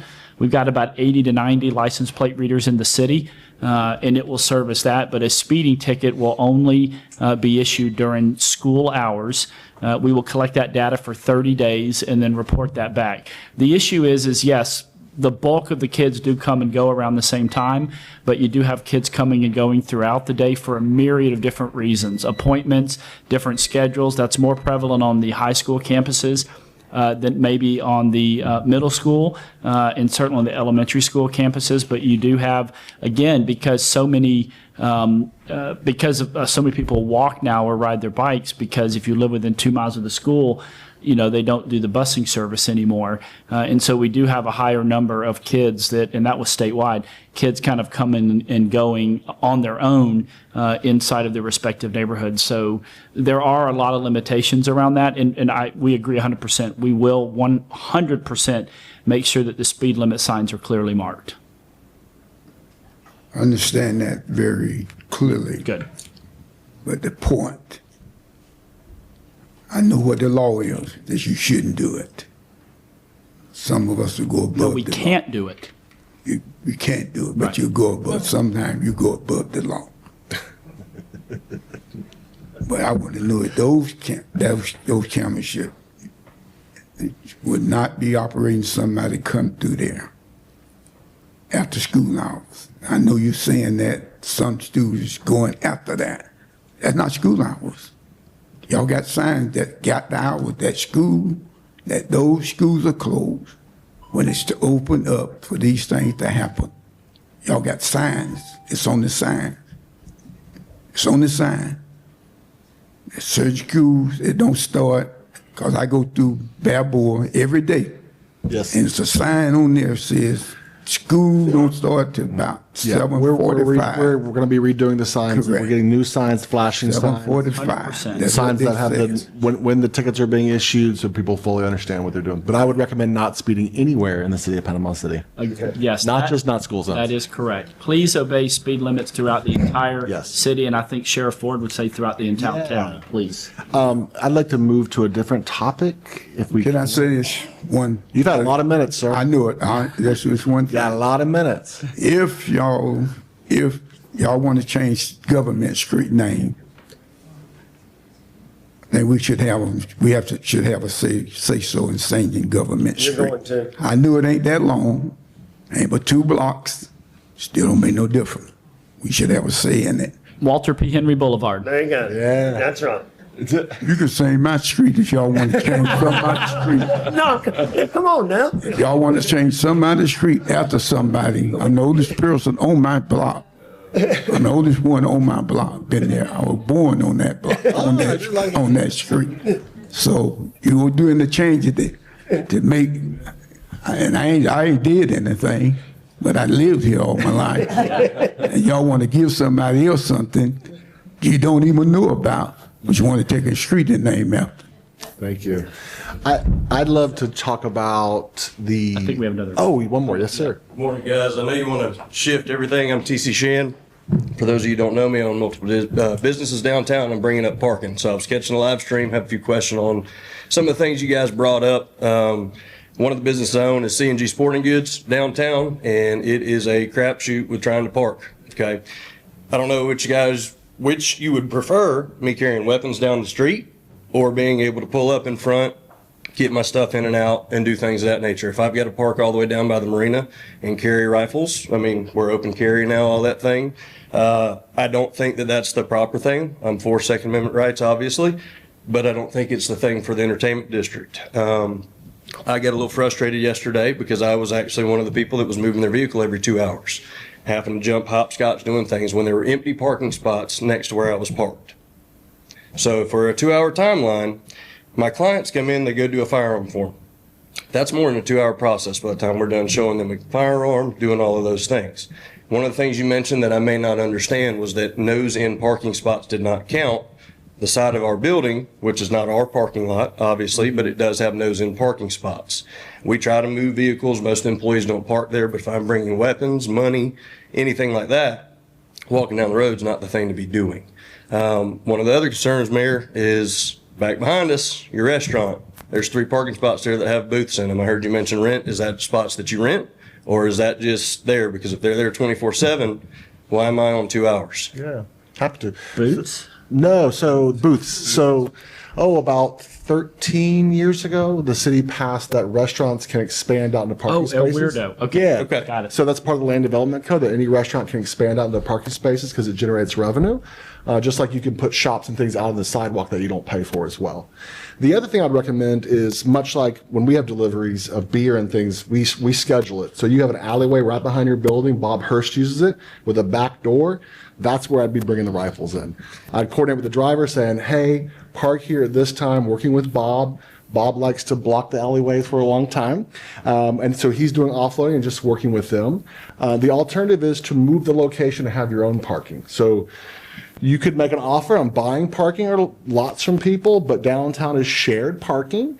And I have customers that can't park in a 2-hour spot because they're going to be drinking beer for 2 hours or going to be bouncing around. That's just the parking rules. How that would work if you were in a parking garage or wherever you'd be. And so these are normal rules. We didn't invent the rules of 2-hour parking, things like that. I can understand how it's a little less convenient for weapons, but you have an alleyway right behind there for deliveries. Mr. Granger, I apologize. So I totally forgot about that parking lot, but it is literally right off Harrison right there.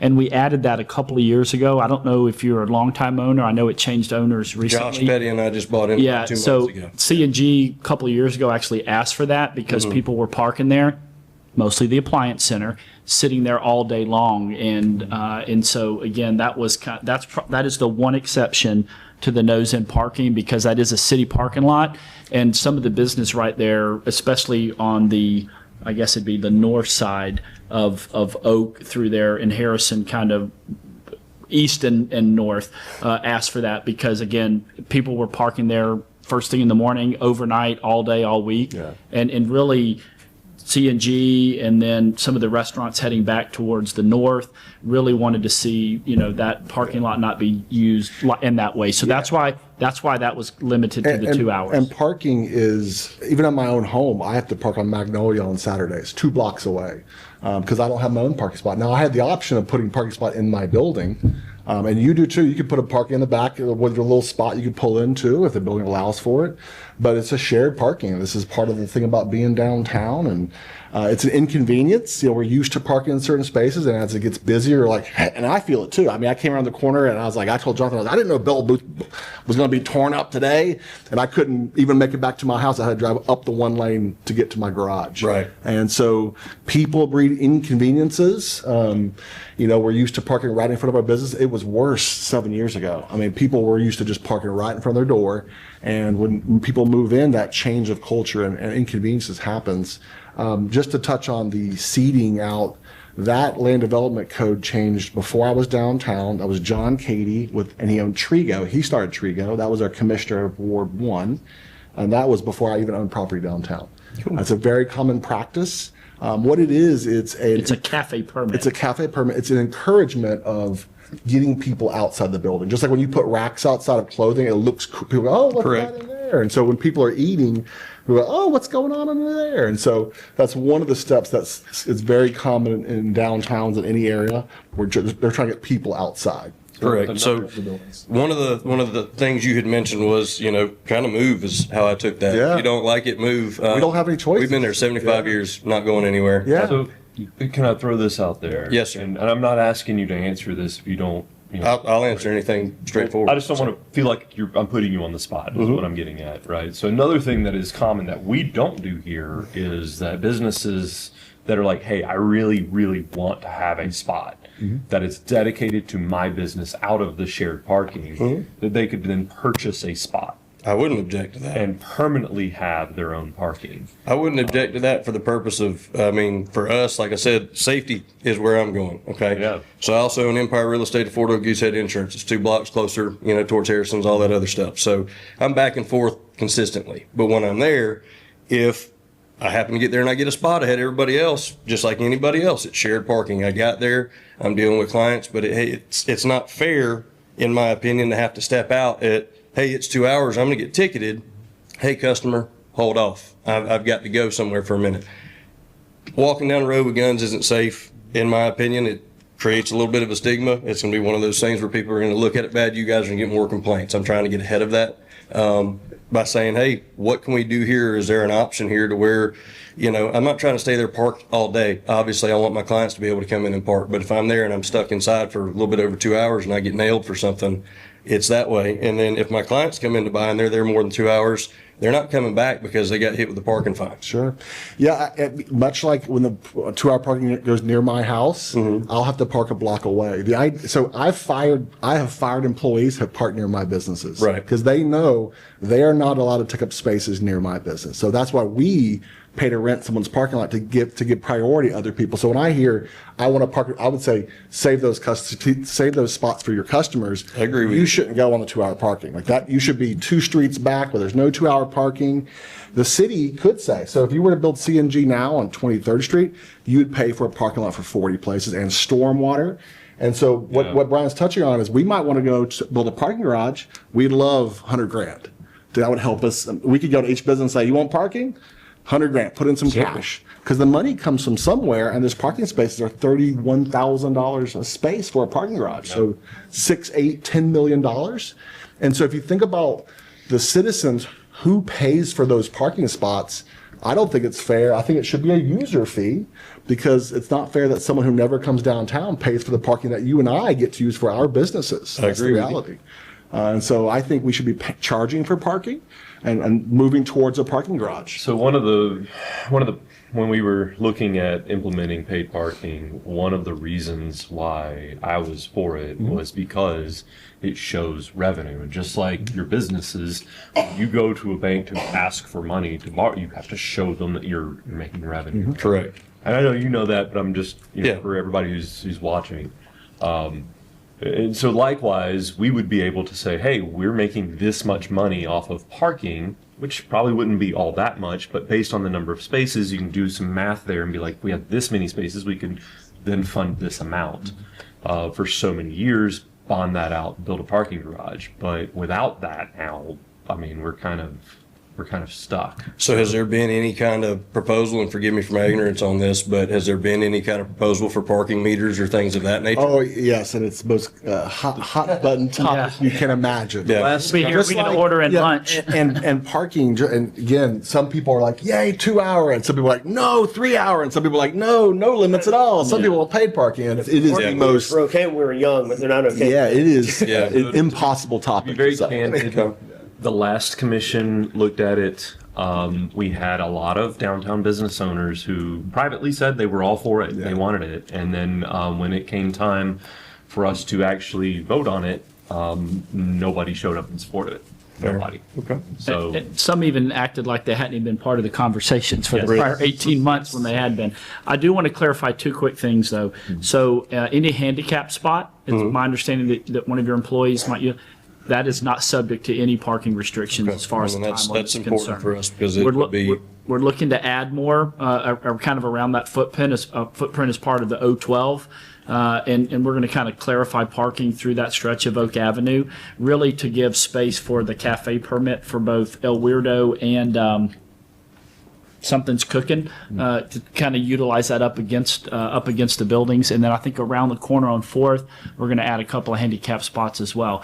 I mean, one of the solutions is to potentially remove the parking restrictions on that city parking lot on the north side of CNG Sporting Goods. But if I do that, I guarantee you people will park there and their cars will sit there all day long. you said there's no restrictions on handicap, but I think it's 4 hours. No, I mean, I don't know, where's DC Shaw? I was told by Chief Smith that there's no restrictions. I might need to get clarity on that.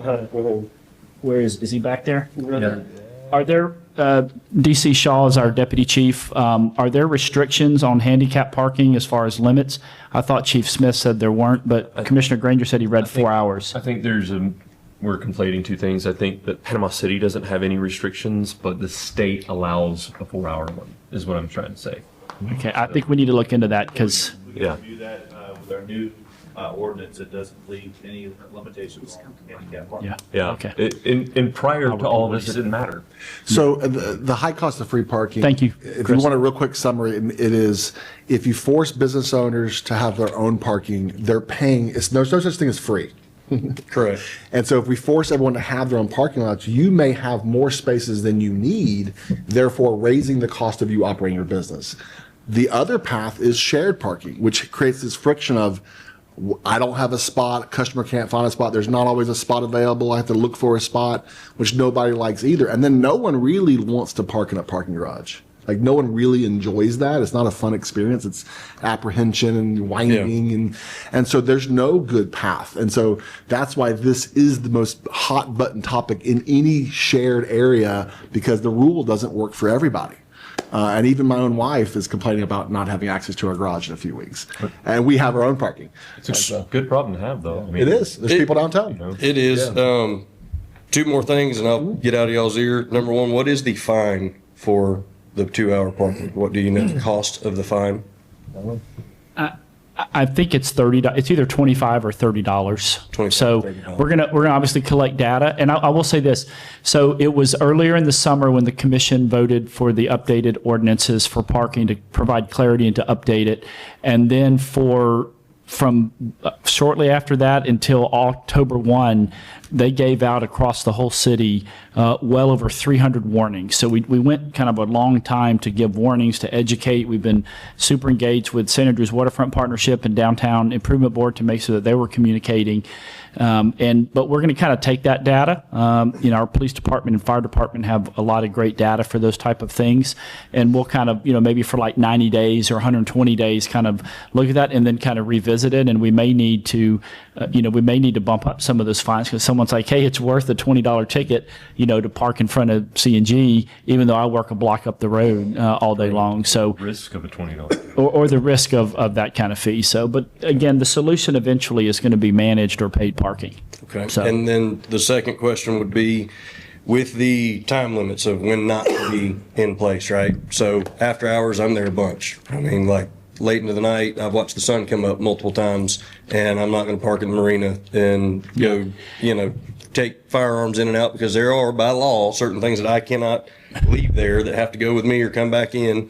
So I've got to abide by those rules as well. So that's where the concern is. Our deliveries, things like that, we don't really have a huge issue outside of some of our ammo deliveries. Trucks can't get down the road right now because of construction. I've got to go meet them and put it in the pickup truck. No big deal. But 9 times out of 10, we don't have a delivery issue. It's just the stuff I'm personally responsible for that, federal government's outlined their rules for us on that I've got to abide. So Yeah, I do know that I have an email from the executive assistant of the Downtown Improvement Board.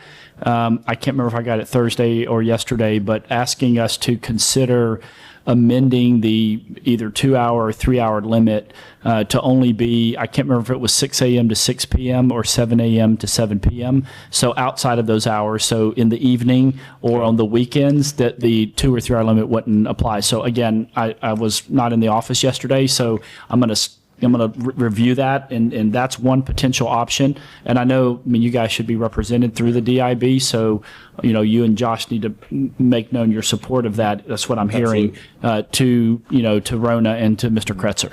Yeah, and that's also because of the residents downtown, including me. Like I have to park, so I can't move my car 2 hours in the middle of the night. Yeah. And what's weird is like can't park near my house, and there's no one parking there. So we're trying to look for a flexible way because the intention again is to have high turnover of shoppers and coffee shop people who are just in and out. And the goal is to always have and actually the metric of even paid parking is always to have one space open per block.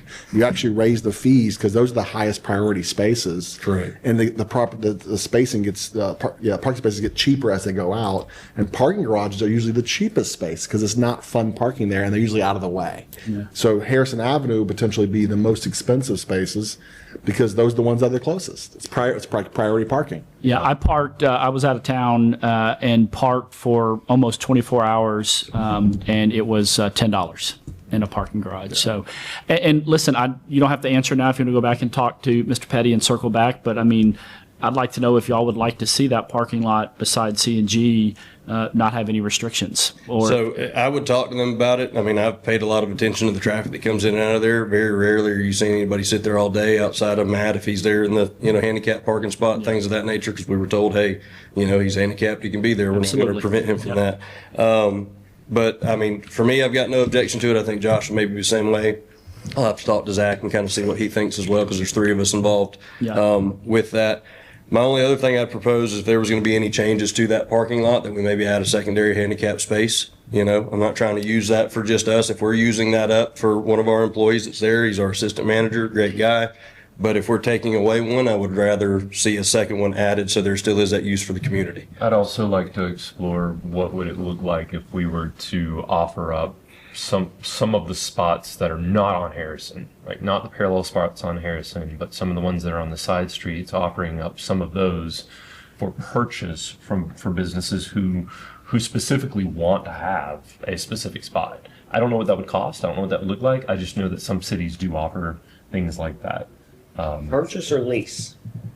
It'd be lease. Either I'll option. let lease. Yeah, I guess I chose the wrong word there, but the idea being that they would have their own dedicated spot for them in exchange for paying for it. Just an idea. I'm not a fan of that on street.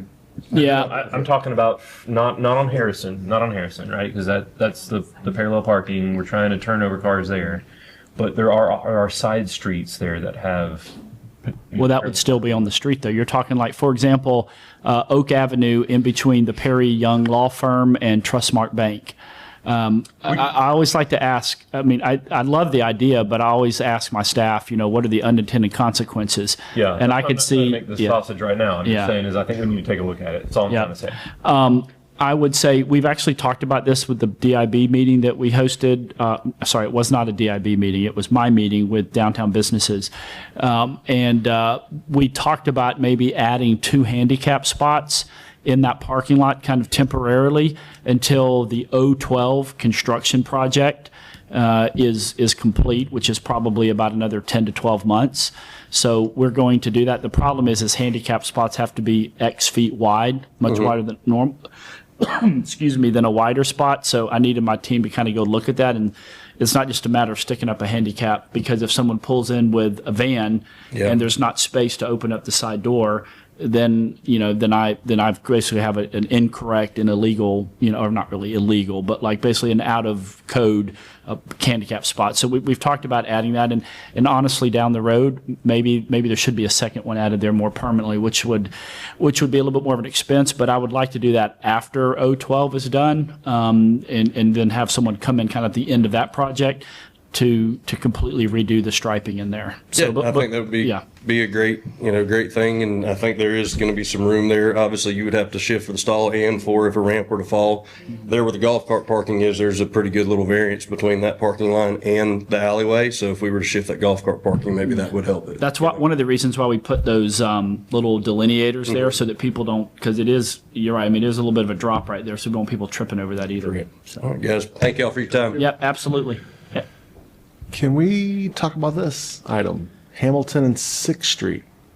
Is that the Donovans that's going to be on the Tuesday agenda? Yeah, I'd like to get a pre-conversation, just a discussion. We can do that. Get the rest. Sure, that's I'd have to. Can we take a 5-minute recess? Let me just refresh I'm my gonna. memory. We'll be done in 15 minutes. Sure. Okay. Well, I can wait 15 So- minutes. We've been offered $43,000 with an unsolicited offer on the piece of property at Hamilton and 6th Street by a well-meaning local developer who wants to do something there. And I have concerns that the asking price was before we had appraisals, and I am very much in favor of selling or leasing property lower than appraisals if they are building something that creates a spark in the neighborhood.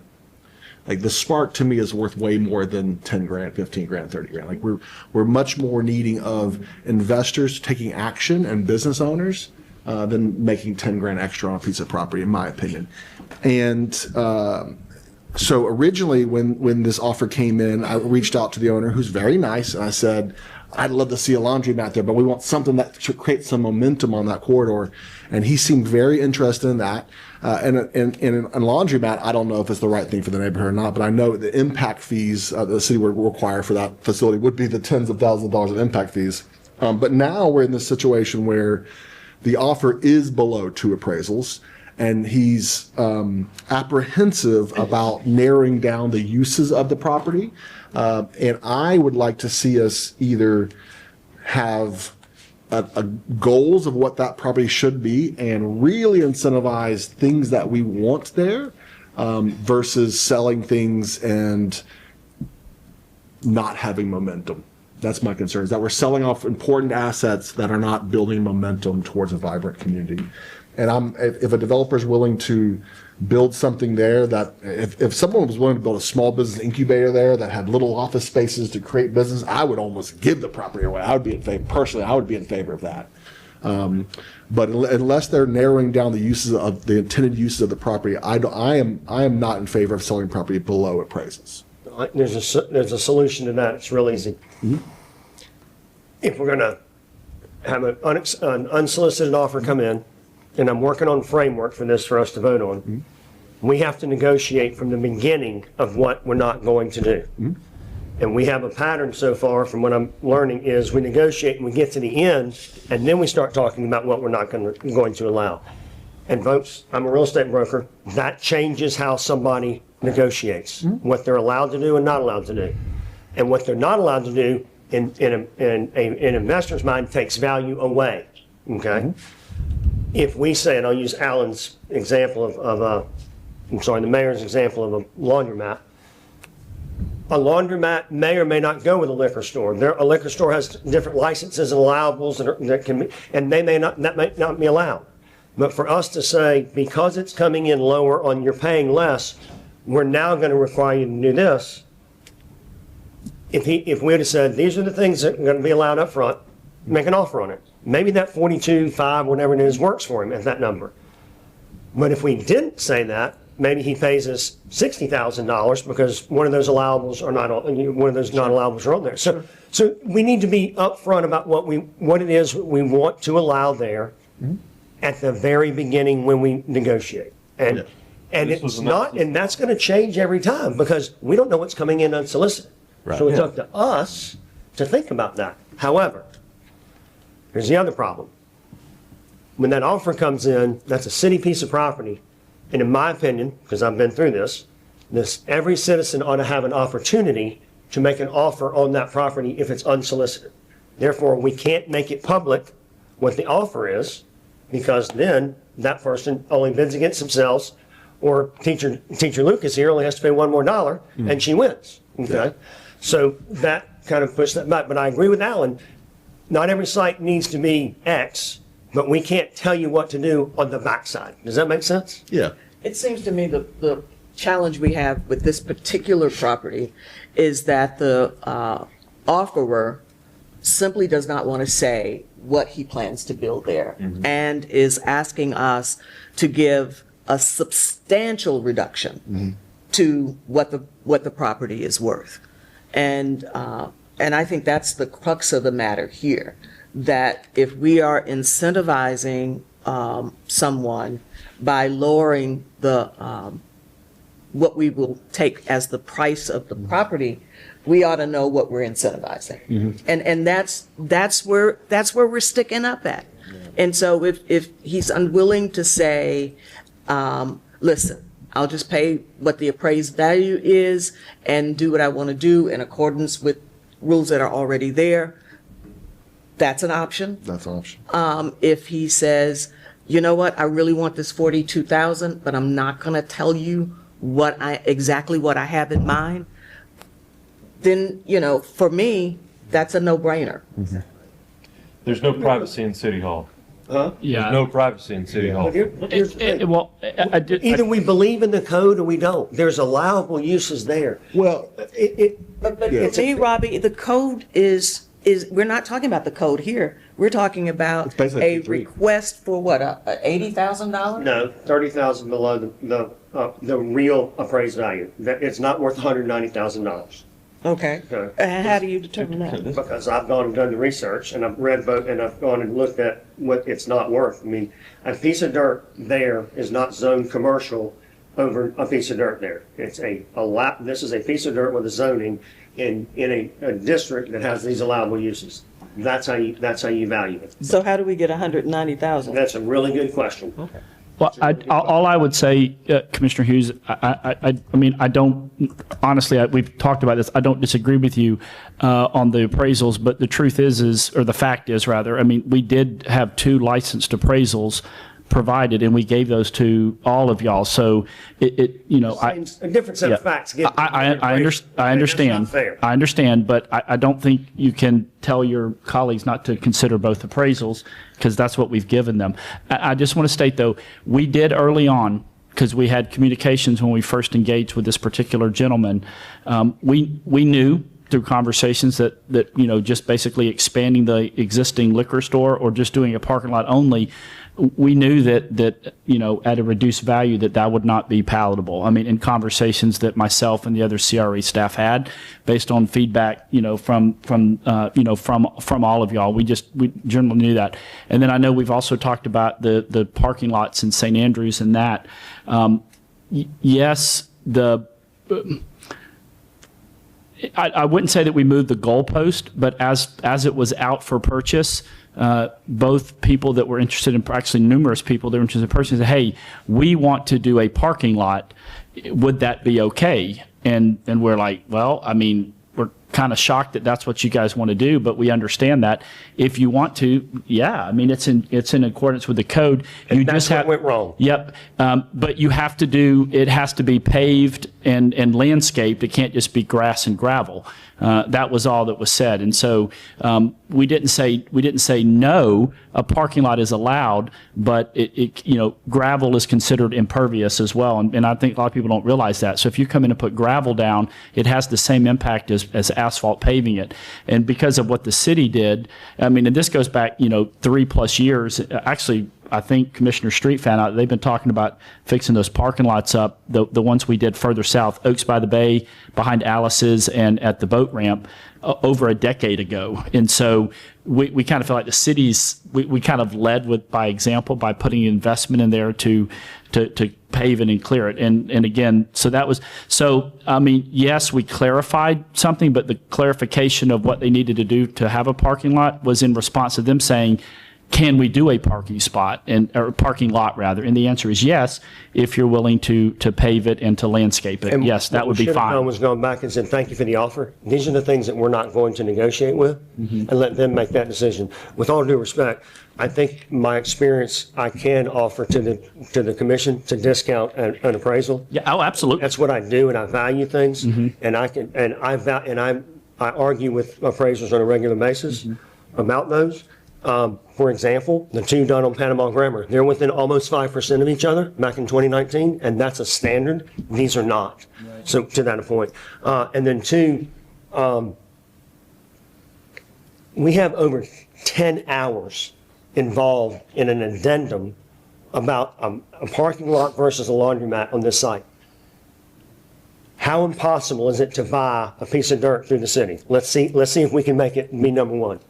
It ought to be easy to buy a piece of dirt. I disagree with that. And that is not what we are showing. Yeah. Whether that person's difficult or not, we don't need to be difficult. I don't think the buyer's difficult. I think he's trying to protect his investment and with some surety, and Right. he's But I have a question. smart and all that stuff. If he pays $72,000, whatever the appraised value is, Yeah. all of our issues go away, right? Not necessarily. No one, either private or city government, is obligated to sell anything ever. We don't have to sell anything. People could say, I'm going to create a golden temple. We could say, nope, We don't have to sell, we could sell things for 50 times more than appraised value. That's our standard policy. Or we could say we give everything away no matter what you want to do there. We can make up our own rules. But I know how hard it is to find a spark. That's and the spark is someone who has to see things through an emotional lens of building something for the community. I'd love to see, since this is Janice's ward, her to have the opportunity, and even you, it's kind of partially near you. And we somehow reach out to the neighborhood. I don't think it's door to door, but we need to have something of what does this neighborhood want to be? What do they want there? And I'm willing to advocate for incentivizing somebody, maybe it's the current person, and I don't know that I don't know if a laundromat's what they need there, but what I know is it needs to be more than a parking lot. Same with St. Andrews. It's hard to build things right now. You know that too. And so if the city can play a role in getting things built, if it was a dental office, I mean anything that has businesses and spurs on more patterns of confidence. But I think that patterns of confidence is hard to we need to get. watch ourselves on incentivizing and control, and government control. Yeah. Those are two big things. If you go to Greenville, you will see massive amounts of P3s, and this is kind of a P3, and they are strict. Well, they're actually rebuilding their city hall right now with a developer. They're giving a developer land to build city hall, and they're going to have condos on the top. That's how controlling they are, because they have assets, and they're needing things to get done. He said two things. They buy strategic property, and they say up front, and this is where this came from, they say up front, these are the things that we're going to do, and we're going to put the dirt in, and we'll do the first level of parking, which is example. To me, that way, if I'm the investor, I know all the rules up front. Sure. That makes my decision easier. Yeah. Now, if he were to pay full price, and we said you can't do these things, the only thing we would have to say is we're not going to sell it, because if we pay full price and we try to limit it, I think we open ourselves to a lawsuit there, because these are the allowable uses in the code. I remember the first time we talked about this, I said, we have to believe in our code. We have to believe in the uses that we put in there, and if not, let's change those so that we don't have this issue again, or rework the code to say in this area, in this gateway, these are the things that are not allowed. I think you're both right. Yeah. And what I mean by this is I think the mayor's right in that I think there should be on the front end, what does this neighborhood, what does this community want, right? But keeping in mind that this is through the CRA, which sole purpose is to revitalize this area. So therefore, we're going to have to do some things that we wouldn't normally do as city commissioners, right? So there's going to be some things there that like government control type things that normally wouldn't happen of the city, right? The city's pretty much, here's land use, do what you want to do with it.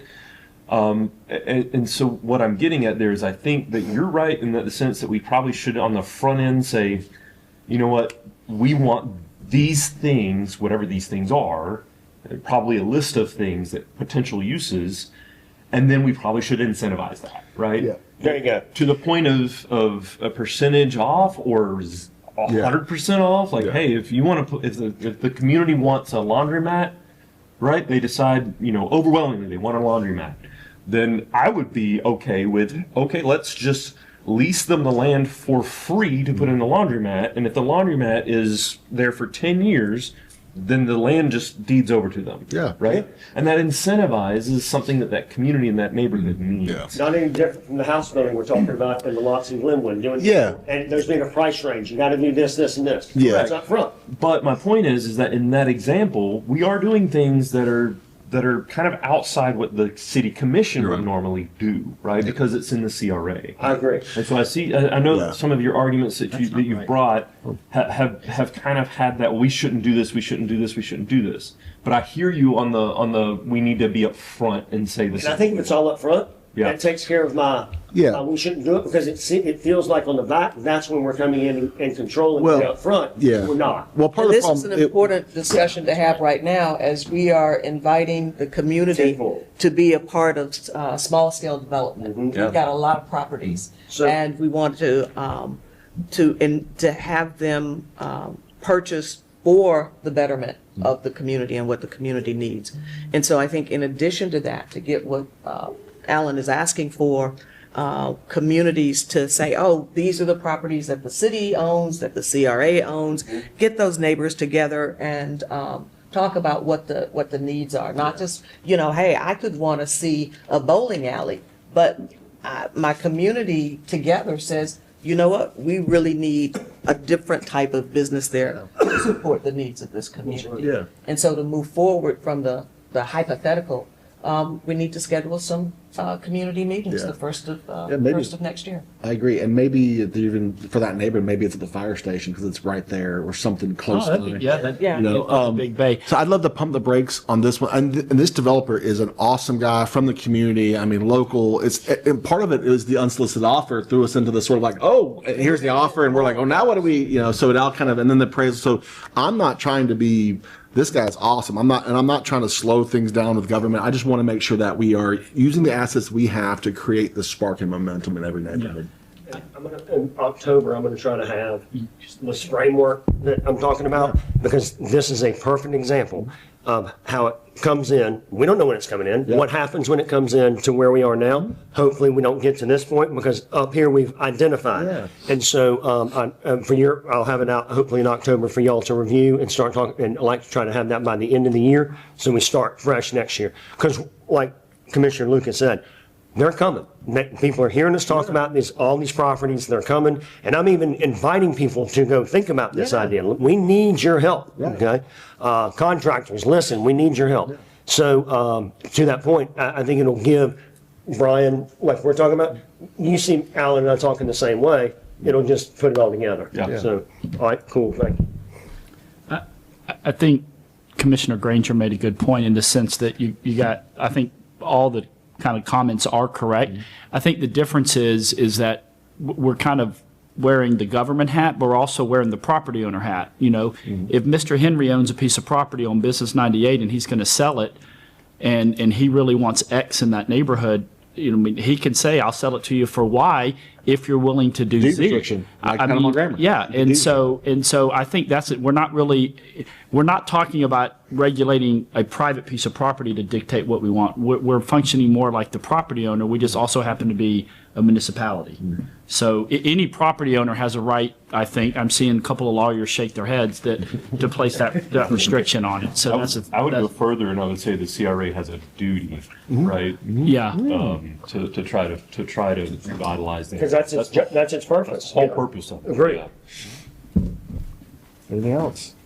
Well, and I'll just add, a lot of times too, and y'all are learning this, but when it gets out that we start to negotiate or we start to accept offers, much like what happened in St. Andrews, you know, it was like, hey, whoa, Panama City, you know, please make sure that y'all don't sell these pieces of property to someone that's just going to sit on them, you know, for the next 10 years. We don't want what, you know, some of the issues that y'all are having in downtown Panama City happening in St. Andrews. And so that was something that happened. And you know, Commissioner Street and I, we heard that quite a bit. The waterfront expressed that concern to us. Our CRA staff heard that from some of the stakeholders and the business owners and the folks that live in St. Andrews. And that happened after we went to auction on those 3 parcels at 13th and Beck and 13th and Chestnut. I got one more thing. I know it's 10 o'clock. We, at one point, we had talked about charging non-Panama City residents for boat ramp usage or passes. And we had we're excited about moving forward with that and wondering where can we get an update.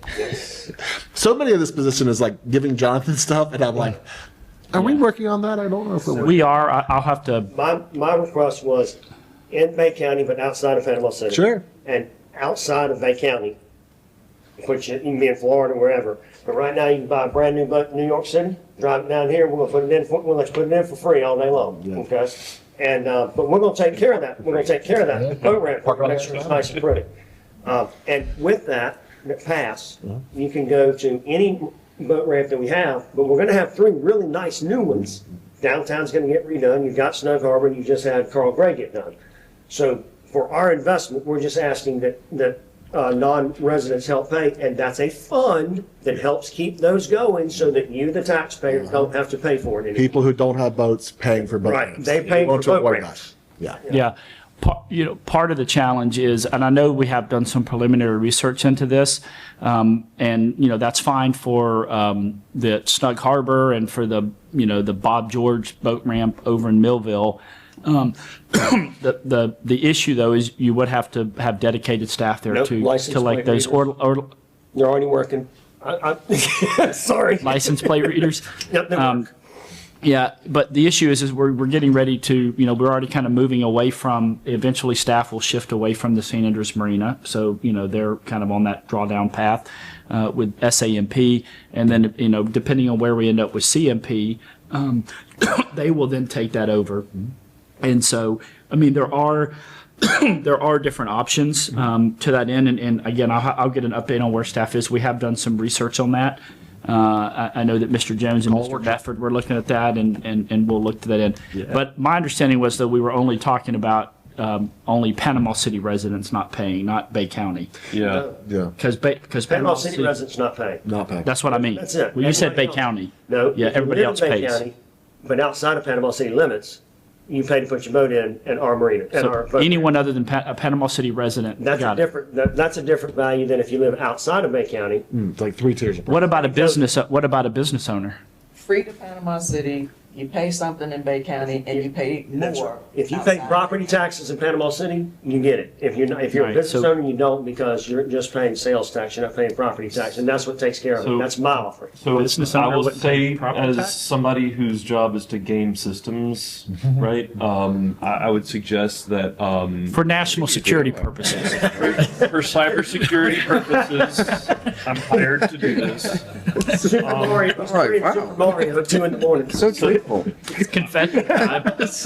When I hear things like that, like I immediately start like, oh man, like it's just natural, right? Like, I would suggest that yes, we have Panama City residents for free up to a certain amount of times, because otherwise what you're going to find is I got a buddy, he's got a boat, I don't have a boat, he lives in the county, I don't. So, that's what's going to wind up happening there. But the license No, the plate. boat's gonna have to be registered. You're gonna have to be, your boat's gonna have to be, the boat's gonna have to be registered to them in the license plate. Yeah.